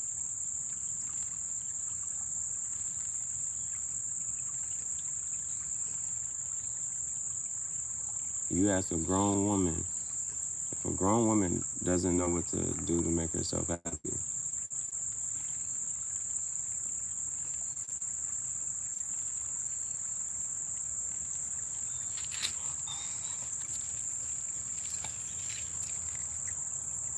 That's not a question for me to fucking answer. For me to fucking figure out.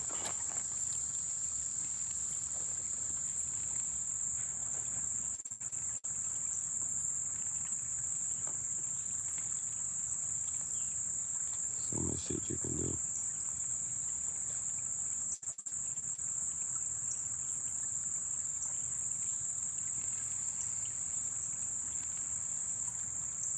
Start a podcast.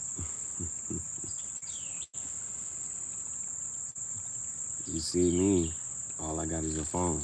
Starting a podcast called Cigar Talk.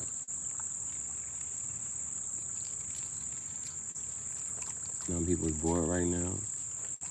There's somebody probably right now that just want to know what the fuck you're doing. Some people want to ask you what you're doing throughout the day. Some people want to know what you're doing. Just go live and vlog that shit on YouTube. Somebody asks you what you're doing, say, bitch, watch me on live.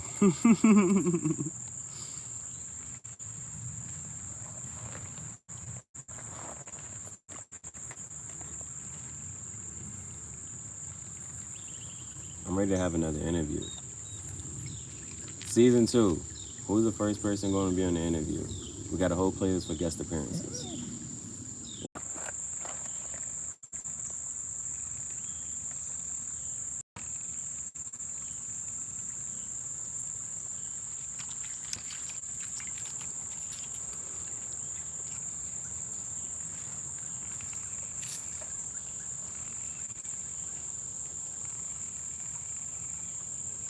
The most inspirational shit. Doing some shit. And thinking, I can do that too.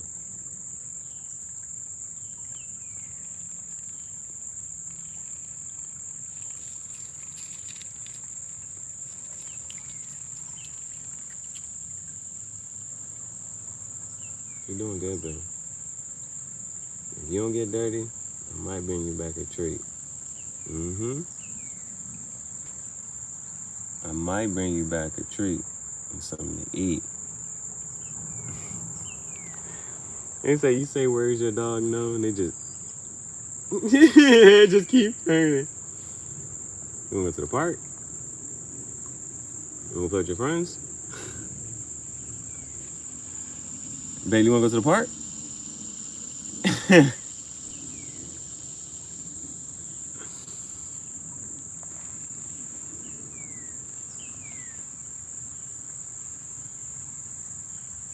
If you don't have a pet, think about what pet you would get and what you would name it. Bailey had her name before I got her. Before I knew she was gonna look like, I said, this one I'm gonna call her.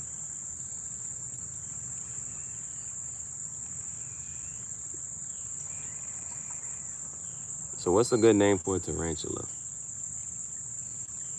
Can't have no weird name like Brutus. Hey, what's your tarantula's name? His name is Brutus. But his nickname could be Brew, so that's kind of tough.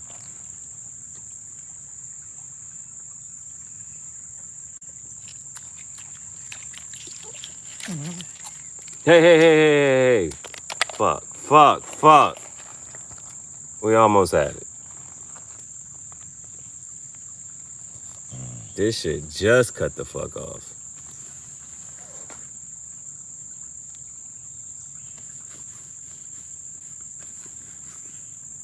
You're skating on thin ice, Bailey. You're skating on thin ice.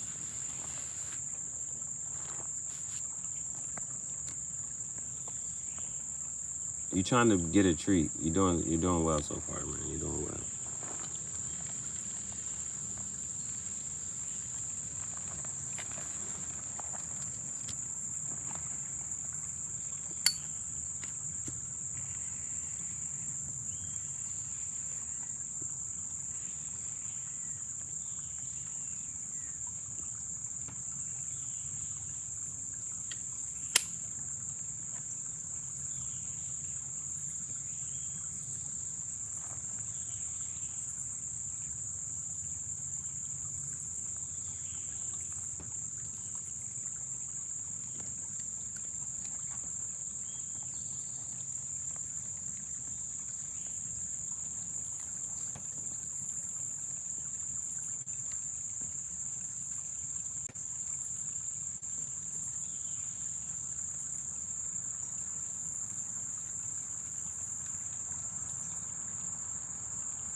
Second bowl, okay?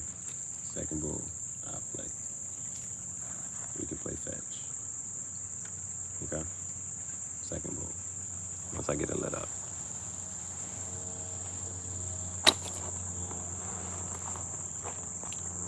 Now I can't wear these shoes to work because my socks wet.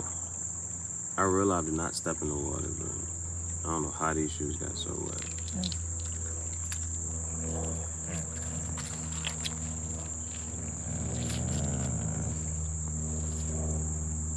What is all this moaning and groaning?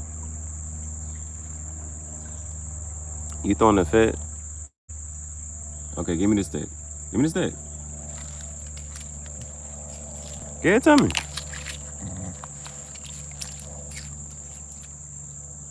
Give me the fucking stick. No, not that one, not that one, not that one.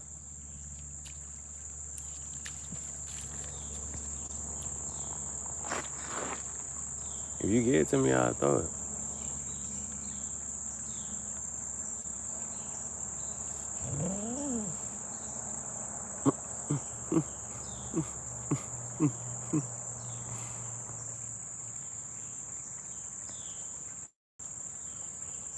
What's all this moaning and groaning?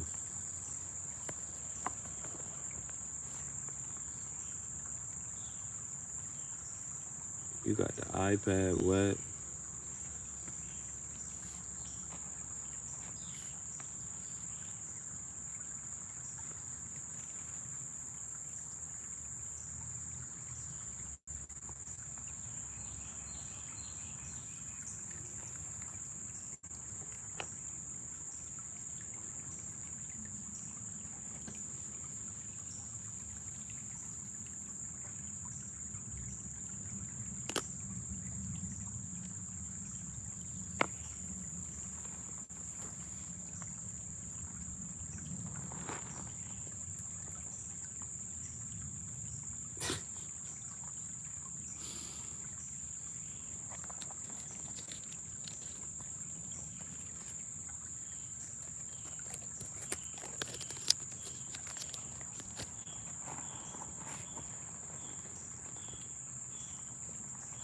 Now you saw me block him. You saw me block him for asking that same question.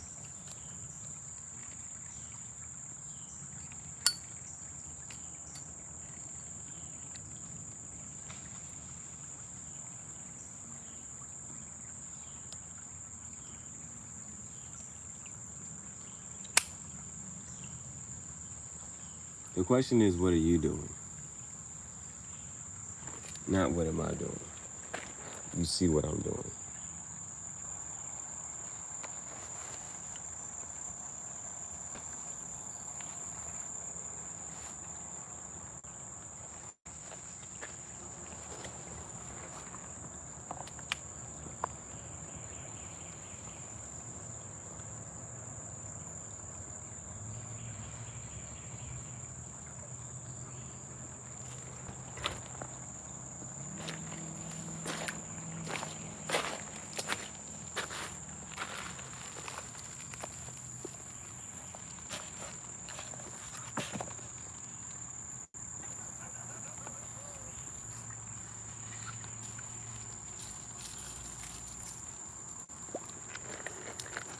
All right. Episode 3 is loaded.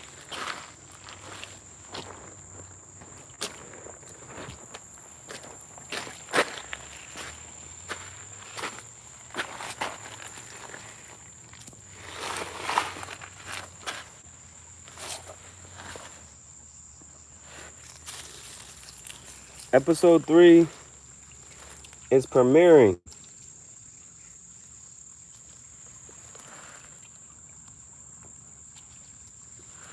Currently watching episode 4 of Tangential Thoughts and Cigar Talk. Episode 3, because this live is gonna go private whenever I get off. But episode 3 is up and it's stuck. I'm tired of this. Oh, she been waiting for that stick. This shit is too hard to puff right now. I gotta switch.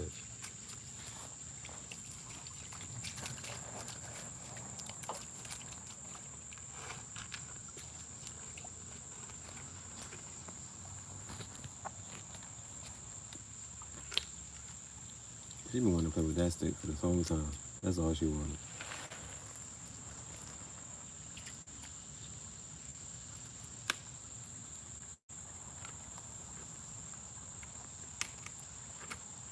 I gotta switch. This shit too hard to cuff.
This shit is on its last leg.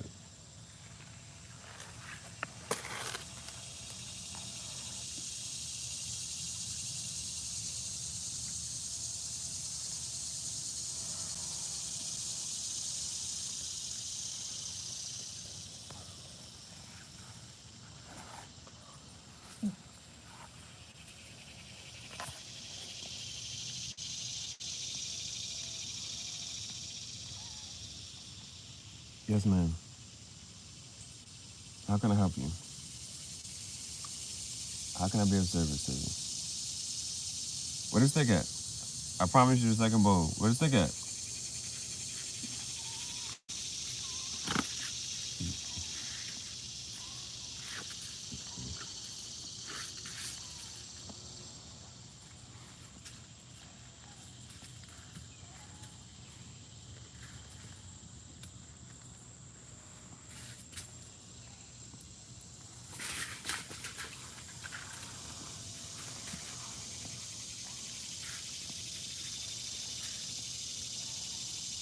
Right there.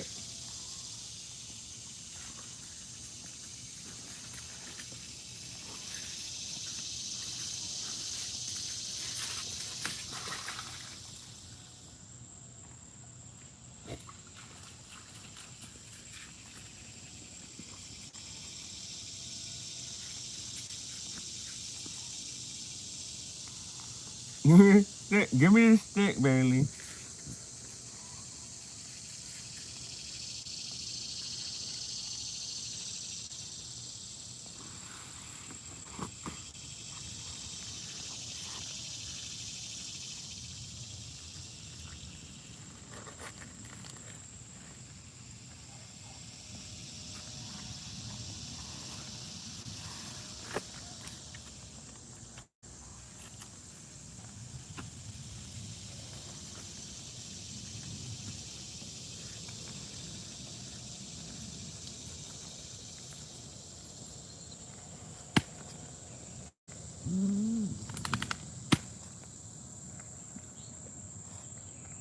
You want me to throw it?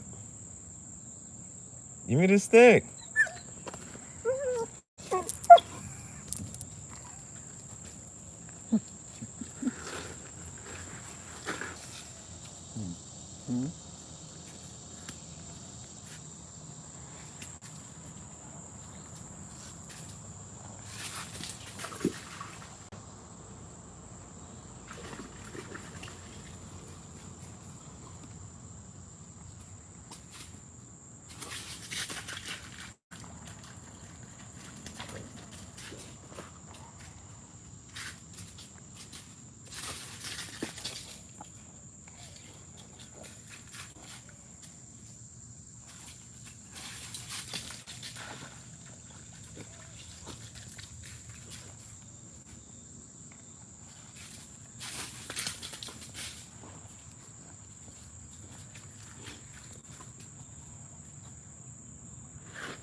I don't think I like sitting down on the ground, bro. It's a bug on me somewhere. Look, see? It's the bug on me. I think.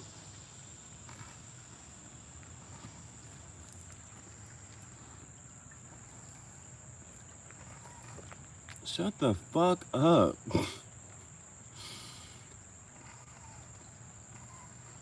Bitch, live your fucking life. Aubrey Ziamba.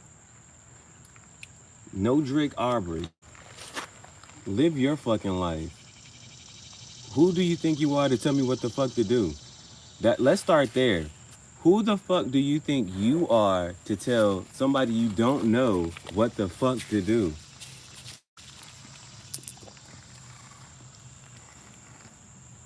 Let's start there. Who the fuck are you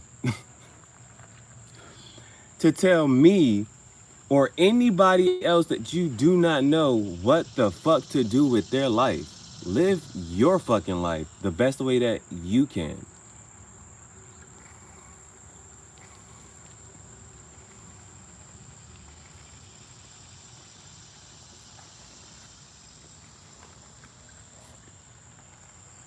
Now, do you have anything else to fucking say? Or are you gonna go about your fucking day not smoking?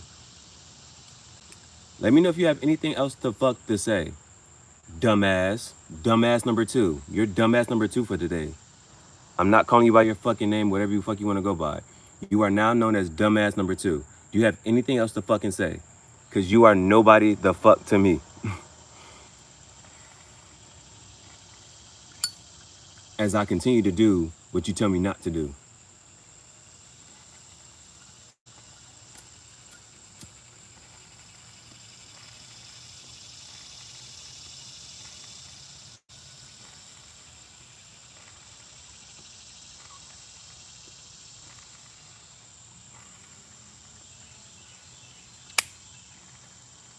And what the fuck did you just expect?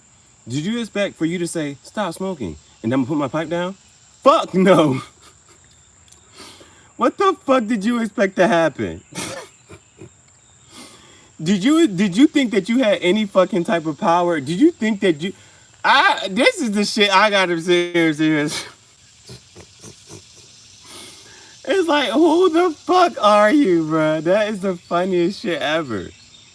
That is the funniest shit ever, bro. What the fuck did you expect to happen? Did you expect that you thought you was saying some righteous shit? Did you expect for me to do what the fuck you said? Of course, you could not have possibly thought that I was gonna put my cigar pipe down because of what the fuck you just said.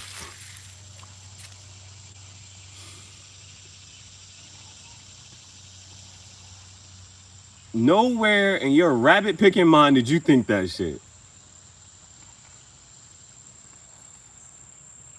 Because if you did, something's wrong with your rabbit picking mind. Dumbass number 2. Just let me know if you have anything else to fuck to say. That was dumb as shit. What you barking for, babe?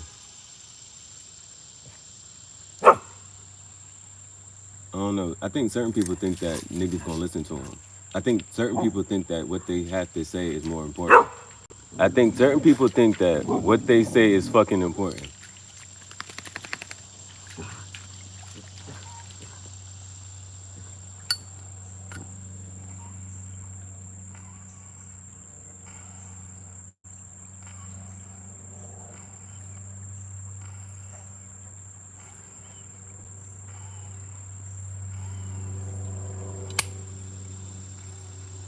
I hope you're happy that you got called a dumbass today.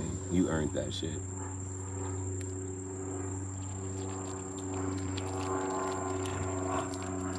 Now, as a challenge, what I want you to do is I want you to walk out your fucking house and find a random person smoking and tell them to stop smoking to their fucking face. That would be more courageous, you dumbass bitch. That's what the fuck I want you to do. If you really feel like you have any type of pull, clout, power, any of the fuck thing, I want you to walk out your fucking house today and tell somebody to their fucking face to stop smoking, you dumbass bitch. Somebody better get him before I get him. Somebody better get him before I get him.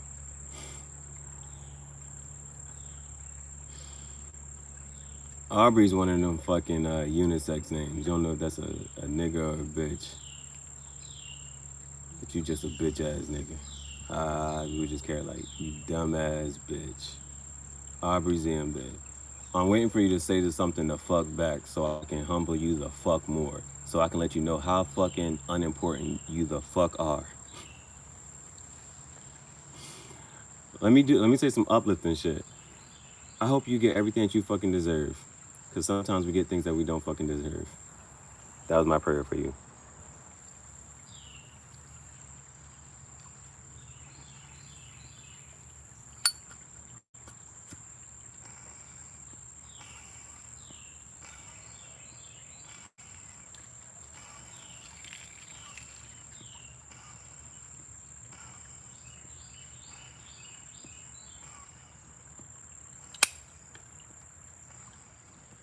I got 7 ounces of tobacco that says fuck you. Every puff I take is another fuck you.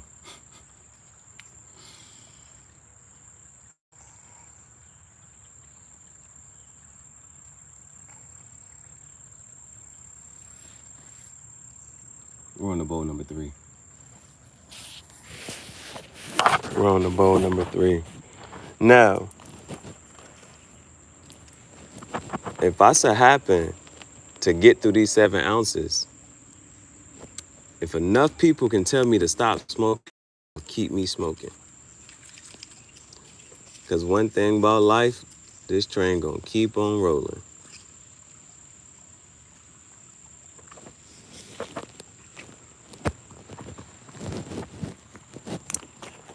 I'm in the business of humbling bitches. They somebody. You gotta let people know they not nobody. Tell me you that somebody.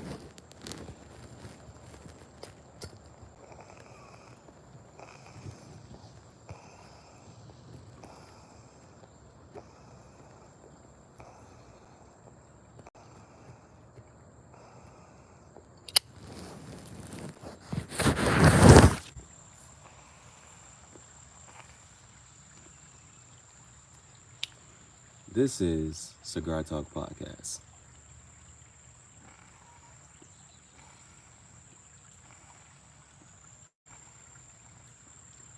The audience is for cigar smokers and tobacco smokers, cigar pipe smokers. If that is not you, carry on about your so busy and important day.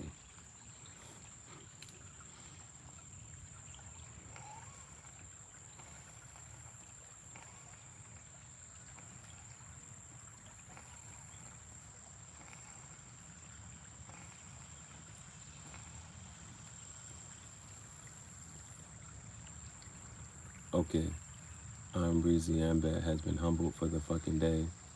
This bitch knows that they are a fucking dumbass, but the challenge for you is to walk out your fucking house to see if what the fuck you just said makes sense.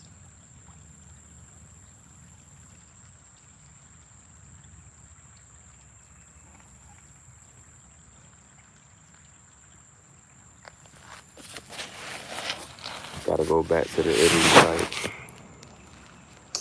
Gotta go back to the Italy pipe.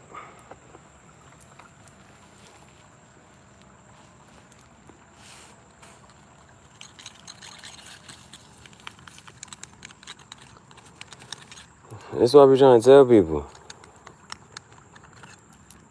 You ain't gotta do much. You still gonna ruffle some people's feathers. You still gonna ruffle some people's feathers. You gonna spur the demons out of people. The bad side, the dark side of people come out. When they start thinking they holy and righteous. And you like, bitch, you ain't shit. You right shit. That's righteous. You some righteous piece of shit.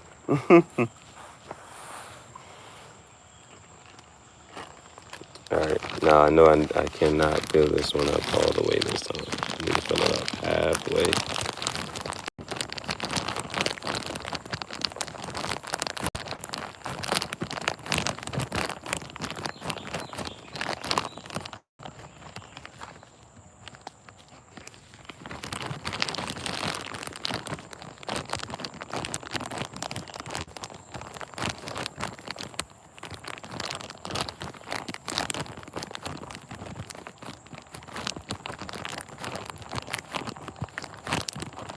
Let's see.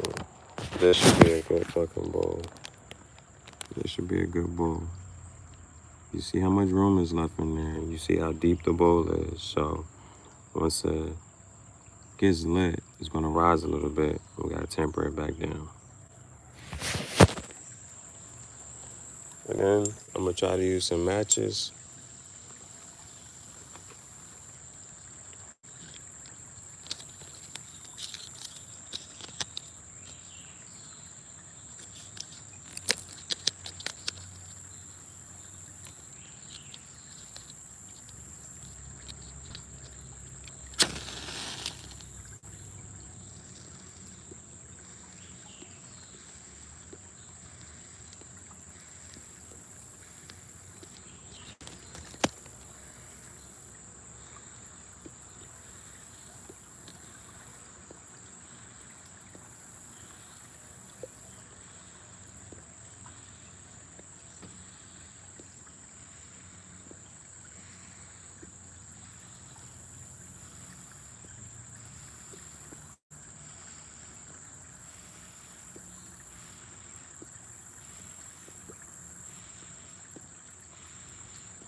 It's puffing pretty well.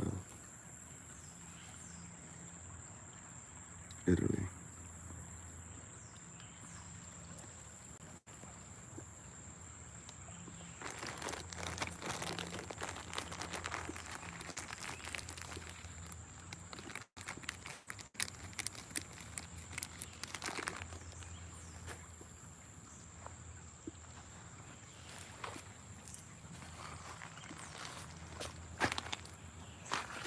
Now, there's this other movie.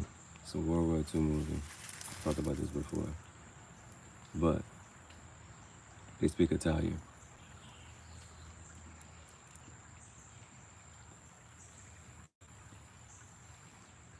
This dude is crazy in love with this girl. And he finds ways to be wherever she at.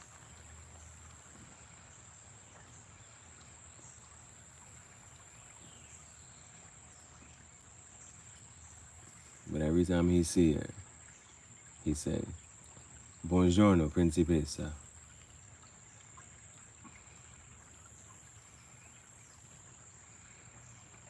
Now, they say marriage ain't for everybody. But if y'all ever hear me say, "Buongiorno, principessa," damn it, I'm close to marriage. If you hear me start talking Italian to a bitch like that, just know I might marry that bitch.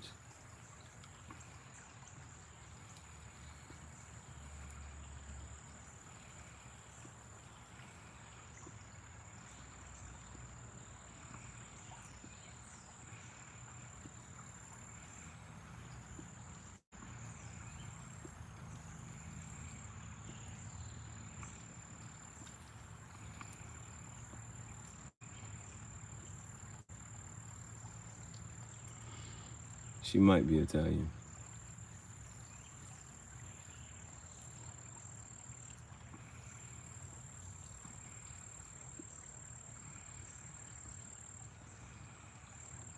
She might be Russian. She might be a mix of Italian and German. She might be French and English. She might be Jamaican and French.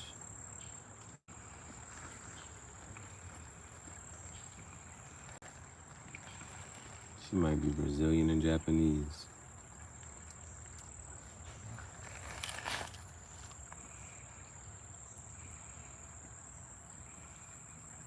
She might be Ethiopian. I'ma still look at her and say, "Buongiorno, principessa."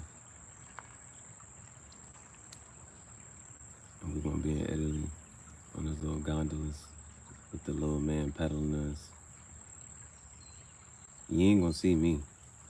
I ain't gonna show you me. But you gonna see her at the end of the boat. You can see the little man at the end pedaling the boat. She'll be pretty as shit.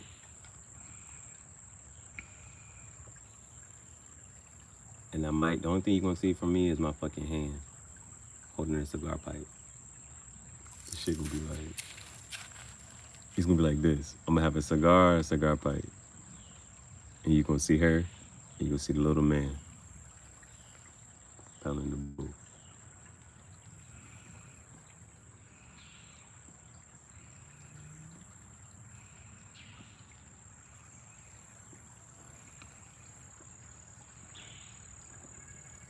When you see that picture, just know, or that video. I don't take too many pictures nowadays.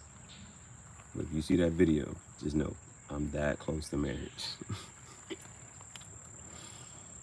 Just know, I might have, you gotta think about having kids, bruh. Alright, damn. See, at 30, bitches, they eggs about to, you know what I'm saying? They start getting into that dangerous range. But as a man, you don't worry about that. That's why your runway is a little bit longer. You can stretch that shit out just a little bit longer.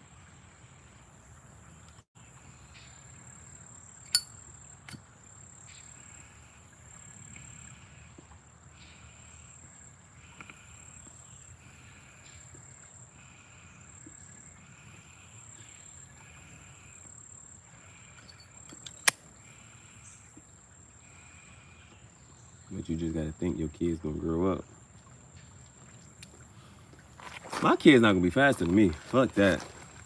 They're not gonna be faster than me, stronger than me, none of that shit.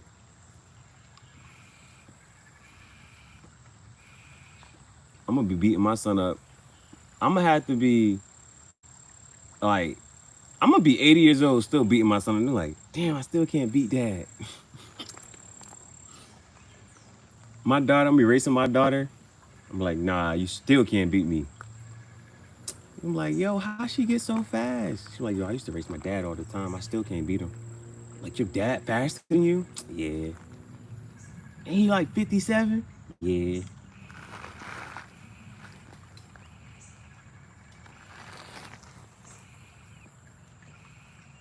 That's why Bailey's so fast now.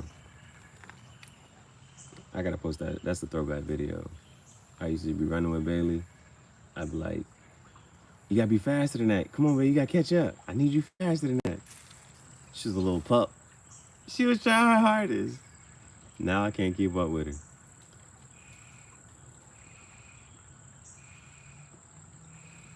Now I gotta give myself a head start and she'll still beat me. You smell the peach cobbler?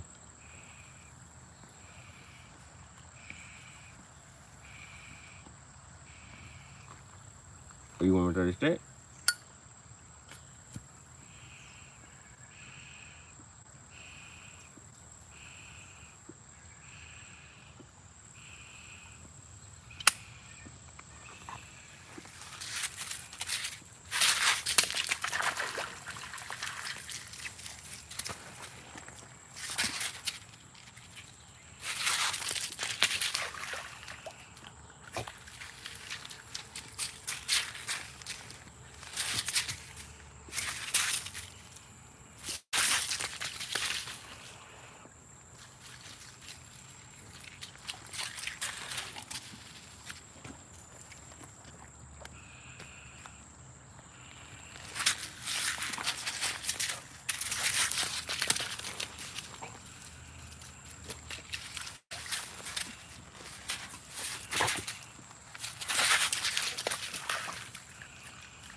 Bailey! She probably had to be.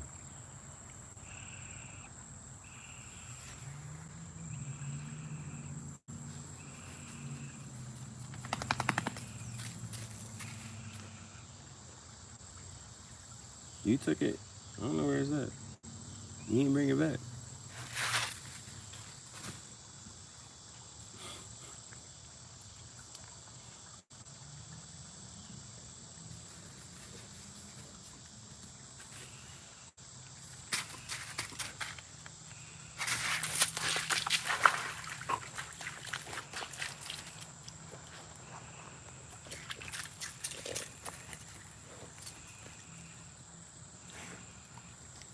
No. I need to learn from I need to learn my lesson. I need to learn my lesson. I need to get an energy drink now. It depends on where you at. Where's it raining at?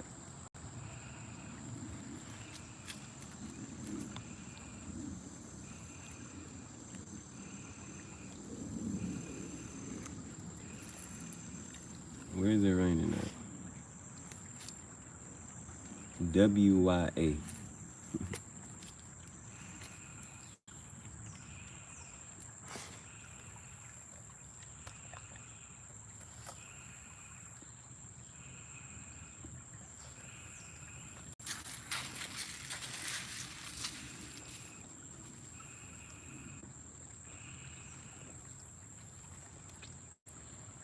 I need to know in case the rain coming this way, so I can put my waterproof phone case on.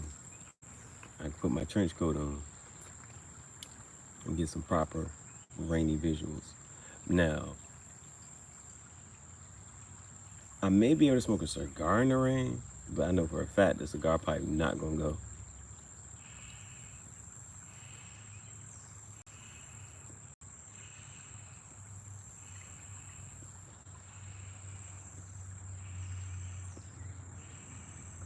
We did good on this one. We did good on this bowl. Did good. I'm back in the groove of things. Back in the groove.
Bring the stick, babe.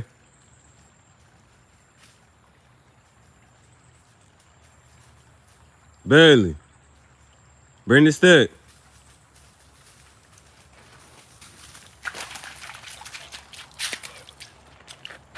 That was good. Give me this stick. That was good. That was a good one. That was good.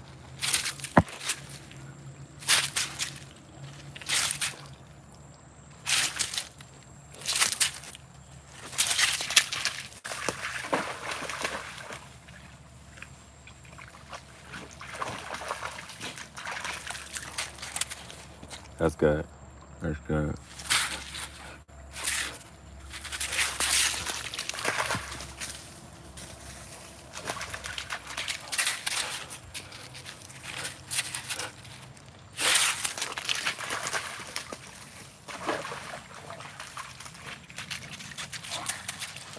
Come here, stick.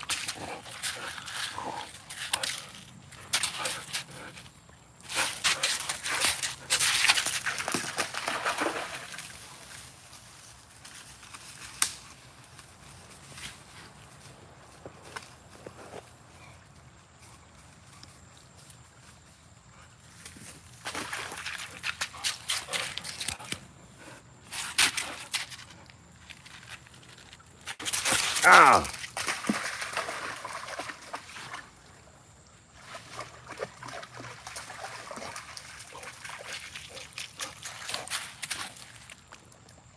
All right, you need to dry off. Go ahead, wiggle, wiggle, wiggle. Do you wiggle, wiggle, wiggle? You wet, man.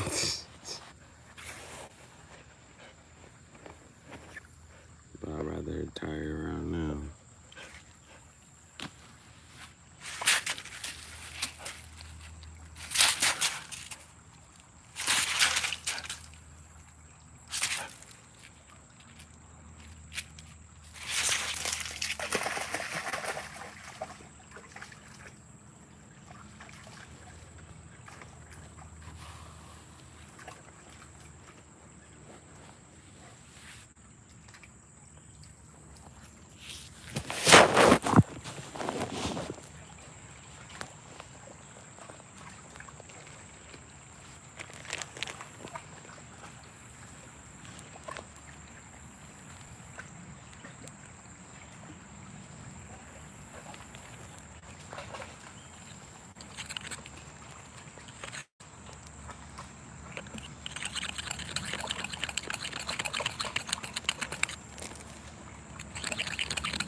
She's stomach on that shit.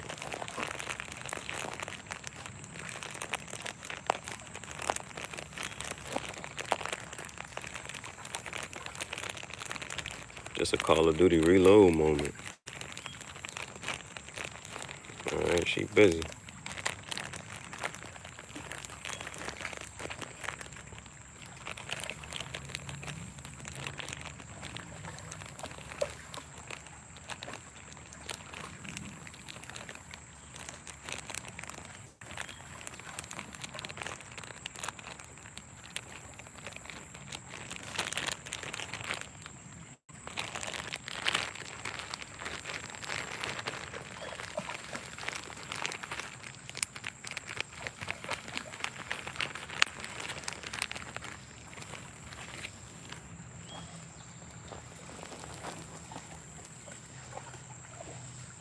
Ah, it got hit with a copyright. Man.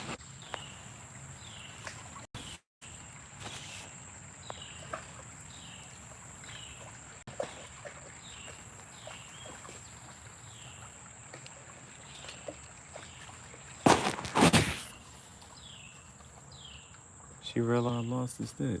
You lost the stick, babe? Where the stick at?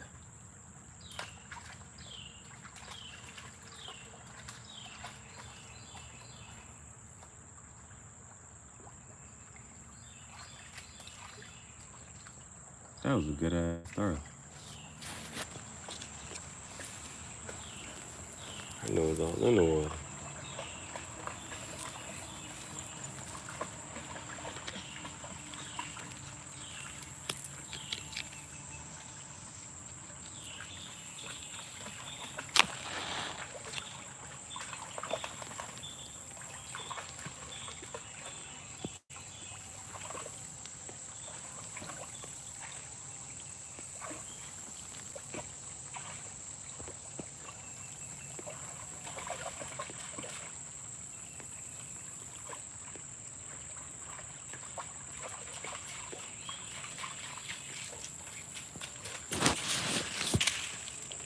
Just in time, babe.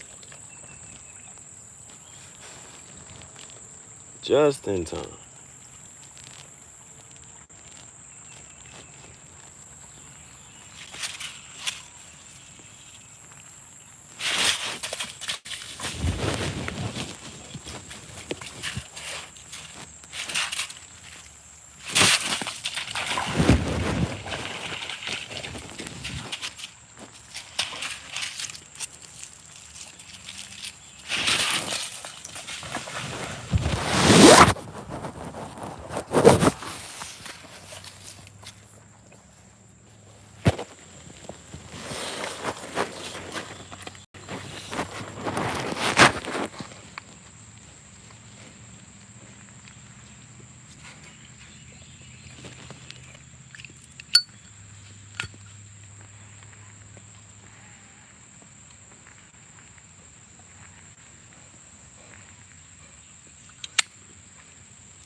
We about to be up for a whole 24 hours.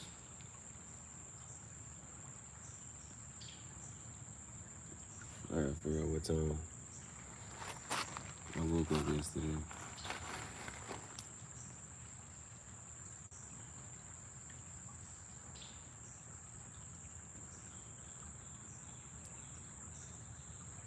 Sleep when you're dead.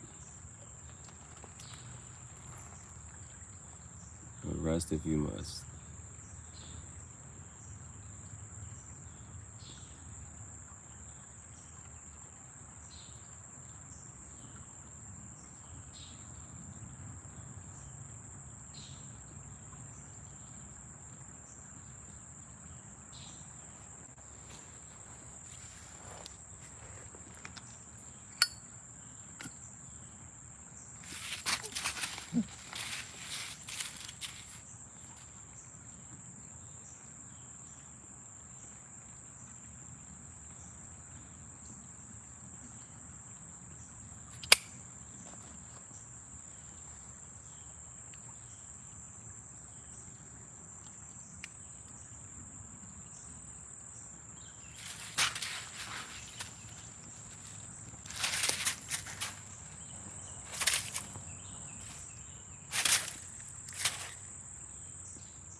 Good job. Good job. Do your little wiggle.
I take it back.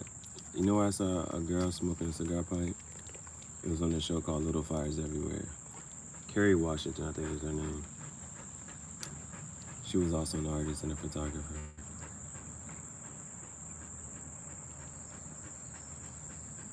But she put weed in her cigar pipe. I think she put weed in her cigar pipe. They was actually getting high. I get high, high, high every day. High, high, high, high.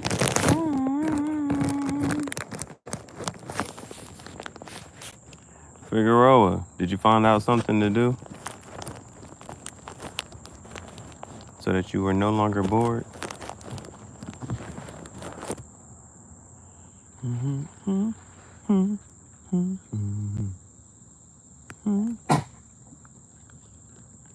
Don't start hocking up stuff. Shake it and jiggle it, shake it and jiggle it. Shake it and jiggle it, shawty. Jiggle it.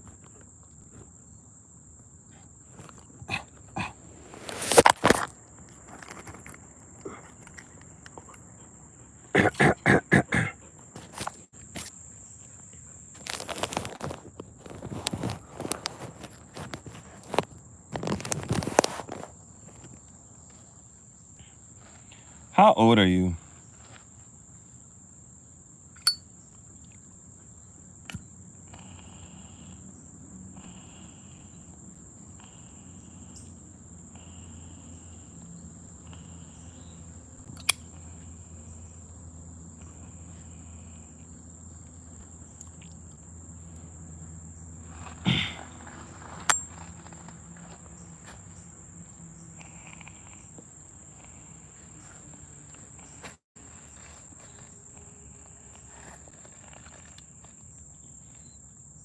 How old are you, Figueroa?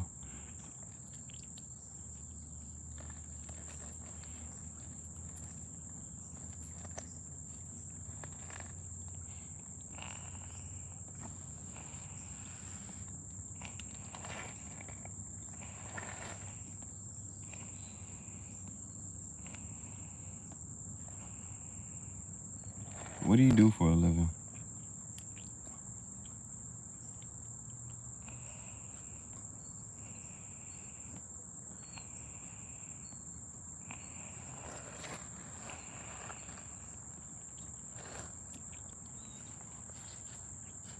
On the other show, I gotta watch this show called Balloon Pop. We gotta watch this show called Balloon Pop. He said, how old are you?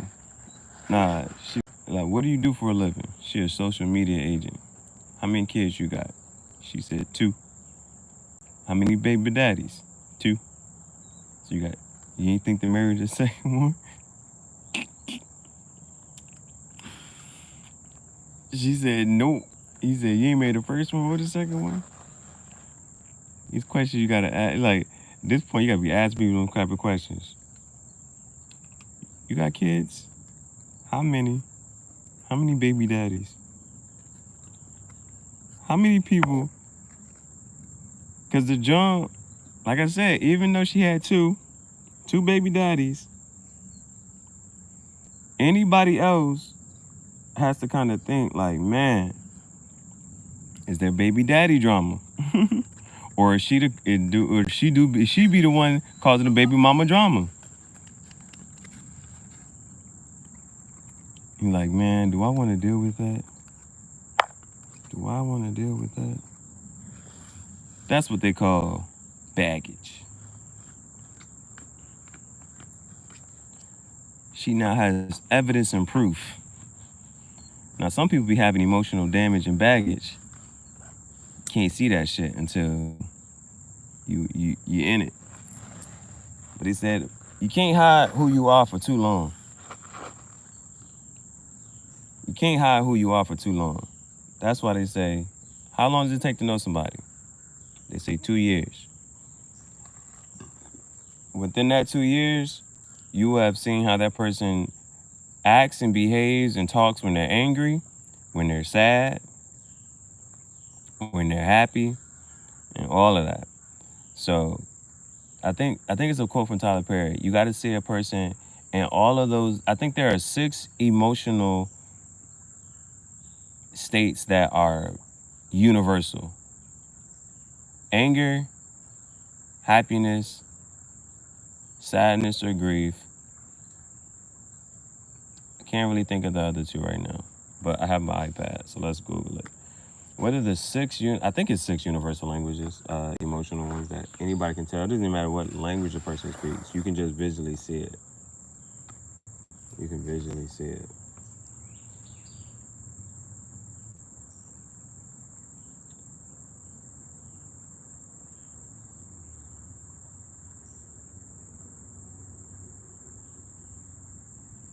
Universal emotions.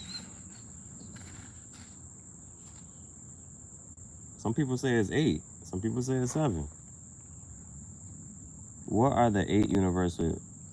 Happiness, surprise, sadness, fright, disgust, contempt, and anger. What the heck is the difference between disgust and contempt? Well, contempt would be anger, and anger, those last 3. Are there 6 or 8? Okay. Anger, disgust, fear, happiness, sad, and surprise. Those are the universal emotional languages. You have to see somebody in each one of those states. You have to see somebody when they're angry, when they're disgusted, when they're scared, when they're happy, sad, and when they're surprised. Now, what I do not encourage you to do is to make situations that would cause a person to be in anger or disgust or fear or sadness. They will naturally happen in life. But bitches be testing people and they want to see you and how you're going to act under certain situations. And so a bitch will cause you to be angry on purpose. She will put you in a situation where you will be jealous or in contempt or disgusted at this bitch for doing some dumbass shit. Or she'll probably cheat on you or be messaging other people to see how you're going to react or see if you get sad, see if you get jealous. Bitches will test you in these type of ways. So it's best to not give them the fucking reaction that they want. Because then they be really fucking upset. Oh, you not mad that I'm texting other niggas and I'm seeing other niggas?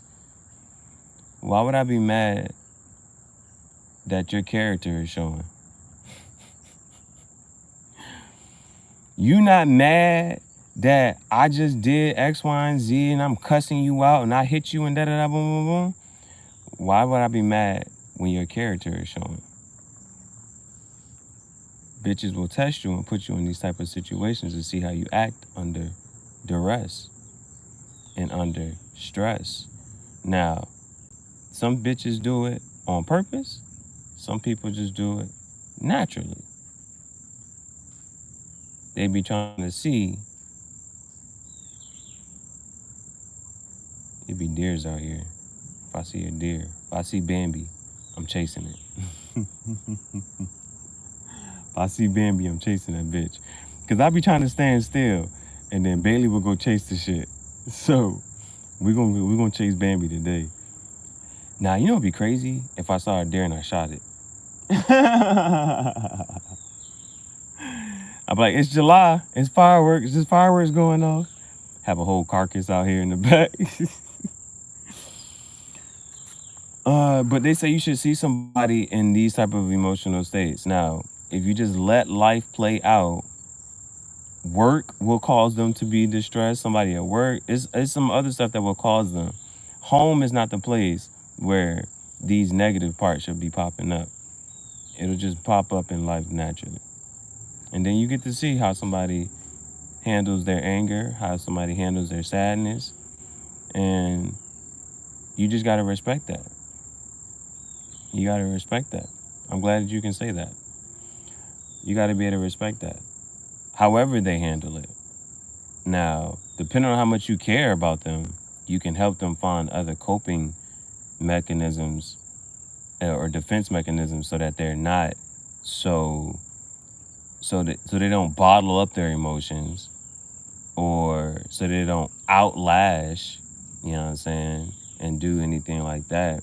You can teach them, you know, or talk to them and say, hey, you know, what is a better way we could have reacted to this situation? What's a better way to, you know what I'm saying? You can just ask that question. Did you like your emotional response? And if not, how could we have responded to this differently? And because it's going to happen again. That emotion is going to happen again. Now, some people in their life, because of their family upbringing, their family has taught them to have certain reactions. And so they don't necessarily understand that. And so what happens is they have built up a body response.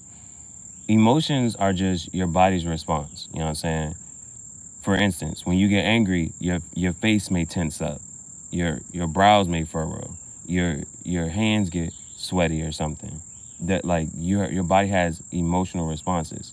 So when things start to happen and arise, you may not understand that you have this certain reaction because you've been brought up a certain way, but your body is like, okay, this is how we're going to react to this type of stress and under duress.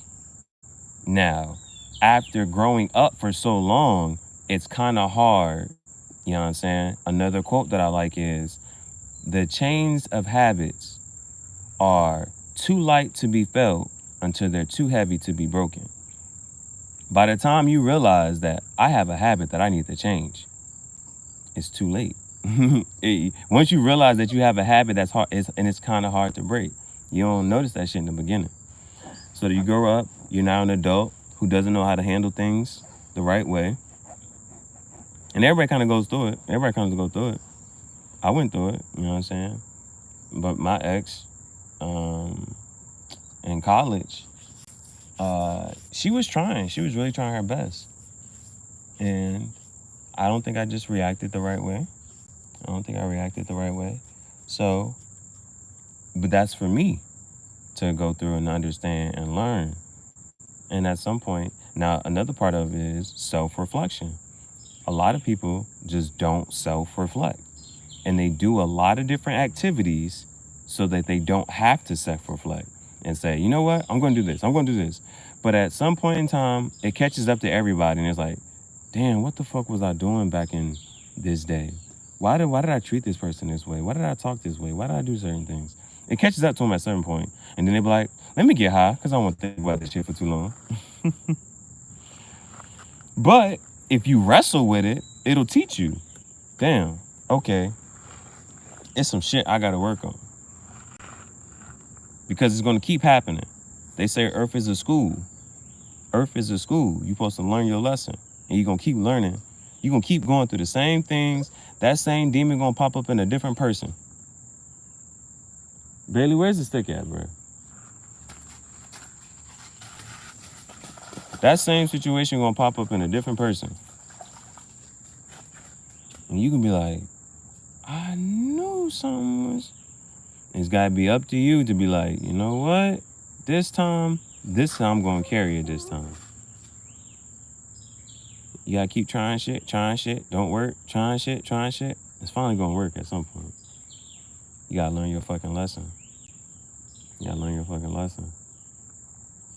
Some bitches gotta hop on 100 dicks till they find out they fucking lesson.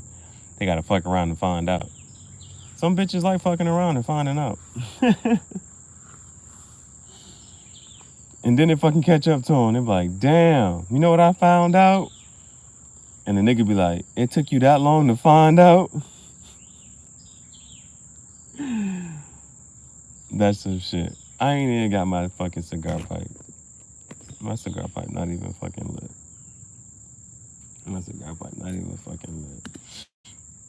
But this is Tangential Thoughts Chat Show and Cigar Talk. Featuring my co-host Bailey, who is 4 years old. You about to be 4.5 years old. You gotta show some signs of maturity, Bailey. You done had kids already. Nah, I be really thinking like what else to do with my dog, bro. We did a photo shoot. I took her out to eat. We done had dinner. A couple of times for her half birthday. Today's your unbirthday, Bailey. Today's your whatever day of the year it is, unbirthday. Have a very, very unbirthday.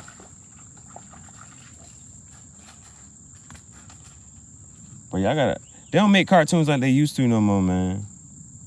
Pinocchio was what they call crossfaded. Pinocchio was high and drunk at the same time. Alice in Wonderland was popping edibles. She was pop the Molly, I'm sweating. Whoo!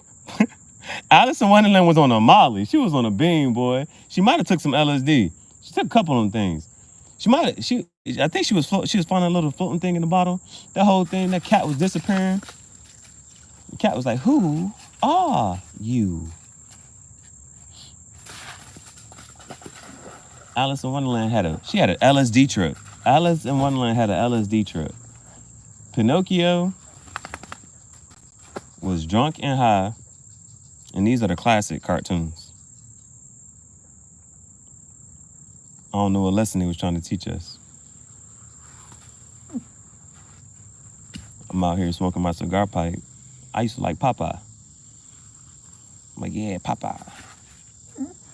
Toot toot. Popeye the Sailor Man. Toot toot. You know how black and white people, this is just conversational purposes. You know how black and white people, the black people be stealing the white people shit and the white people be stealing the black people shit and remixing it. We're gonna have a black version of Popeye. I'm the black version of Popeye. Toot toot. But every cartoon has an arch nemesis. I don't even remember who his arch nemesis was. Some big brolic nigga.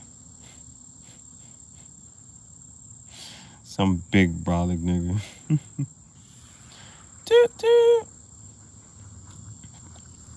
I ain't got my spinach. My spinach is my gummy worms and my energy drinks. And then I got the cigar pipe. I got a trench coat. I can dress like a sailor.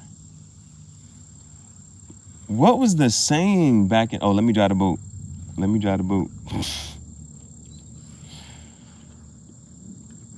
That was the time period, wasn't it? That was a moment in time.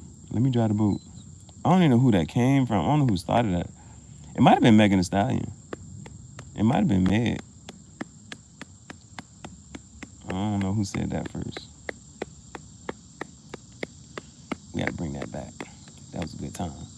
All the bitches was on yachts. Every time you open Instagram, the Joan was on a yacht in Miami talking about, I'm driving the boat, taking her tequila shots. It's a good fucking time. What a time to be alive. See, what a time to be alive is an acronym. WATTBA. Drake and Future. We don't need Drake and Future beefing. We need Drake and Future making music together. All right, how many times you gonna say it? How many times you gonna say it? Matter of fact, say that shit in the mirror to yourself. There's that one song, I am beautiful in every single way. That empowering shit. I be thinking about making a song, but I don't want to make no empowering song. I don't want no positive song. I'm trying to be like Cisco. Thong, thong, thong, thong. Trying to have the Jones turned up. They was watching the one joint. I was watching the other joint. I be a contrarian sometimes, going against popular opinion. She was like, why you always gotta flaunt your money? Bitches like money, so let me flaunt my fucking money if I want more bitches. You can't be mad at the dude for flaunting what he knows the girl won't. And if he want more women like that, then boom, he gonna get more women like that.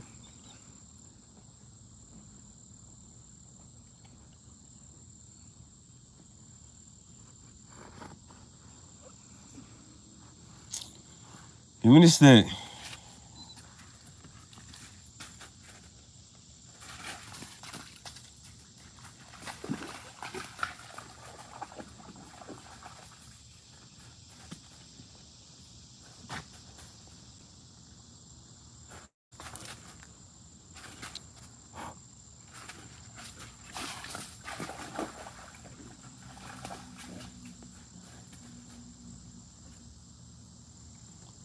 Now, the other part of it is, I said the odd number episodes are going to be long form content.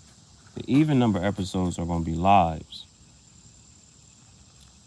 So the state I'm in now is that if this is episode 4, then I have to make another long form content before I go to work, right? I can make it in work. I can make it at work. Come on, man. Oh, no, it's a Friday. Niggas be shopping on Friday. Oh, gosh.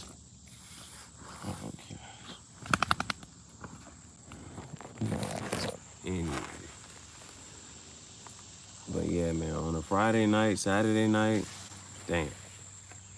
Now, I was off these last 2 days, and I like it. You know what I'm saying?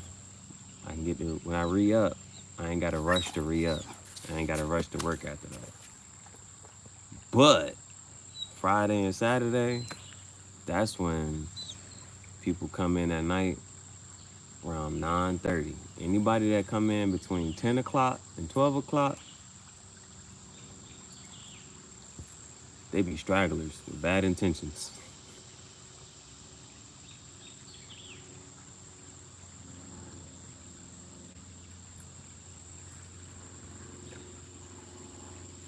See, that's the other part. With the cigars and the cigar pipe.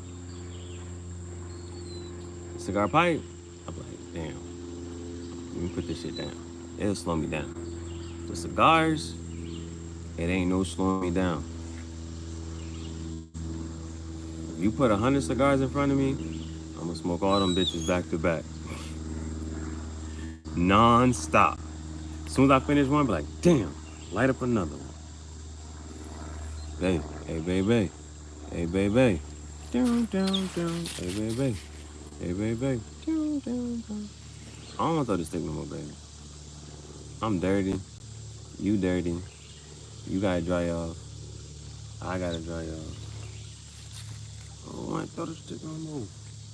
She don't want to be a freak no more. She don't want to twerk on the pole no more. Then he married her. He said, baby. Offset looked at Cardi. He said, you ain't got to strip no more. Well, nah, she was already making her music before that. Oh, they did. Well, I didn't look this up. This is just what I saw in comments. What I saw on threads. John said that Sexy Red is a plant.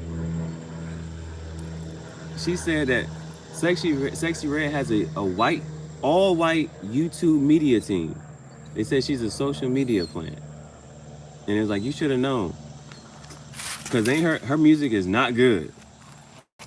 And she don't look. So, they said you should have known something was wrong when her music is pumping and doing all these numbers and this and the third. It's like, you should have known. And of course, it's going to be the ones trying to defend it.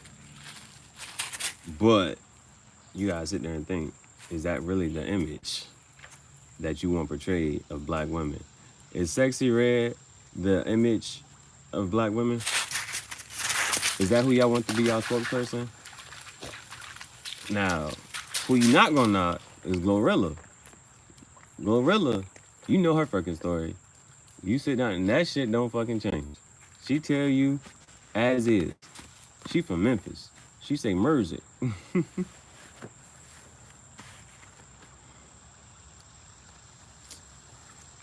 I'm minding my business. Don't come out here that Crip shit either, bro. Now, I ain't in no gang, but I ain't grow up around them blue niggas. I grew up around the red niggas. Don't come around here with that Crip shit. I don't fuck with the color blue that heavy, unless it's navy. I was in ROTC. I don't know why y'all. This is another thing. I don't know why y'all think that what the fuck y'all do makes me happy or fucking sad. Bitch, all you doing is showing how fake you the fuck are. I just said this shit. I just said that people will test you and do and say certain things to test you. Whether that's to make you happy, to make you sad, whatever the fuck it is. I don't like when people be testing people. Bitch, I was a teacher. I give the test. And y'all bitches don't be passing the test.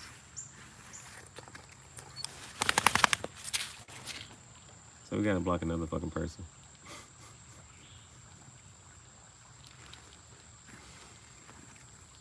Asking dumbass questions, bro. It's just,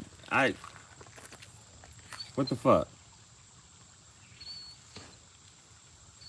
I stream all day, anywhere, all the time.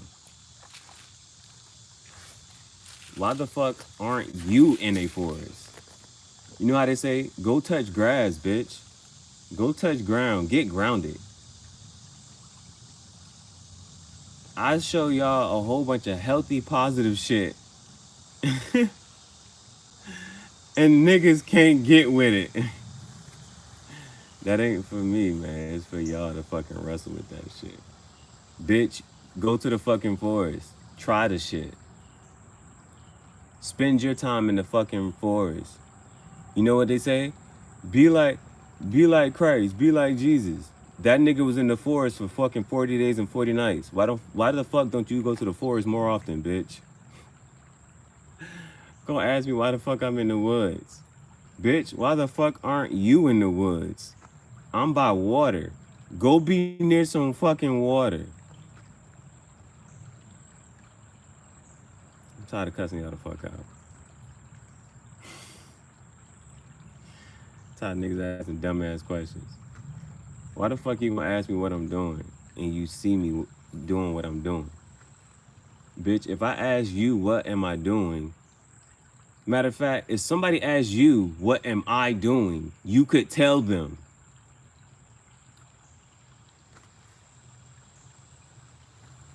What's that fucking show? Clueless? Get a fucking clue. They need to bring back Blue's Clues. That's what's wrong with this fucking generation. Niggas don't know how to read context clues. Niggas can't put 2 and 2 together. They don't do the math. Don't. God damn. Niggas can't put context clues together. That's English. Niggas can't look at shit and answer their own fucking questions. That's observation. That's scientific.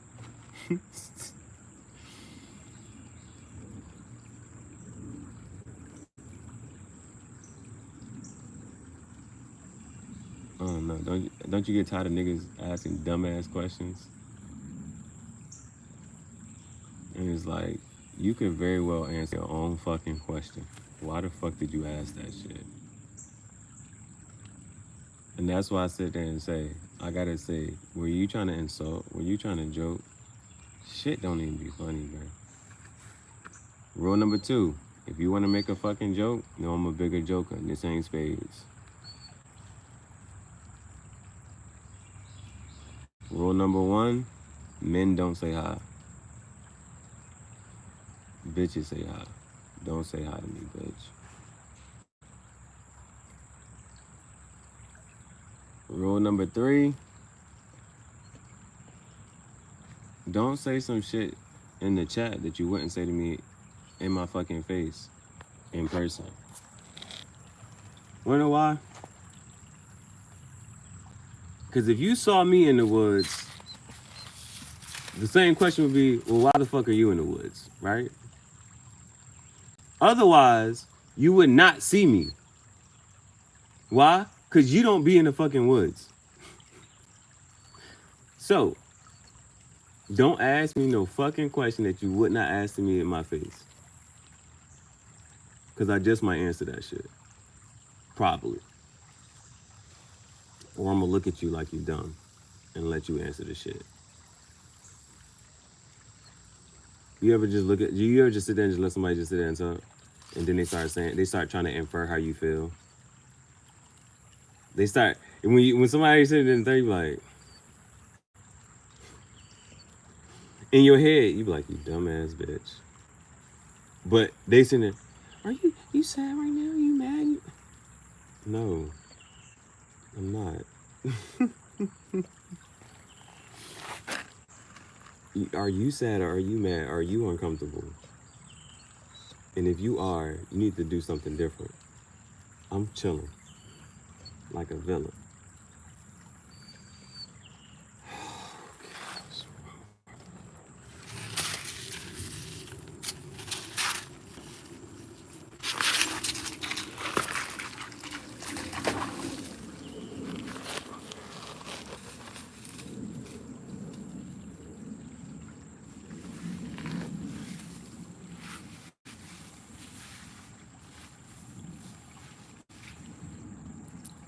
Got him. Got him. Not for too long. Your fetching skills are on point. Your fetching skills are on point. You need to take you hunting.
All right. Phone is on 5%. And I made a commitment that I cannot go live until I do another long form. So, look out for the long form. In the meantime, between time, episode 3, if you want to see the shirt that I made,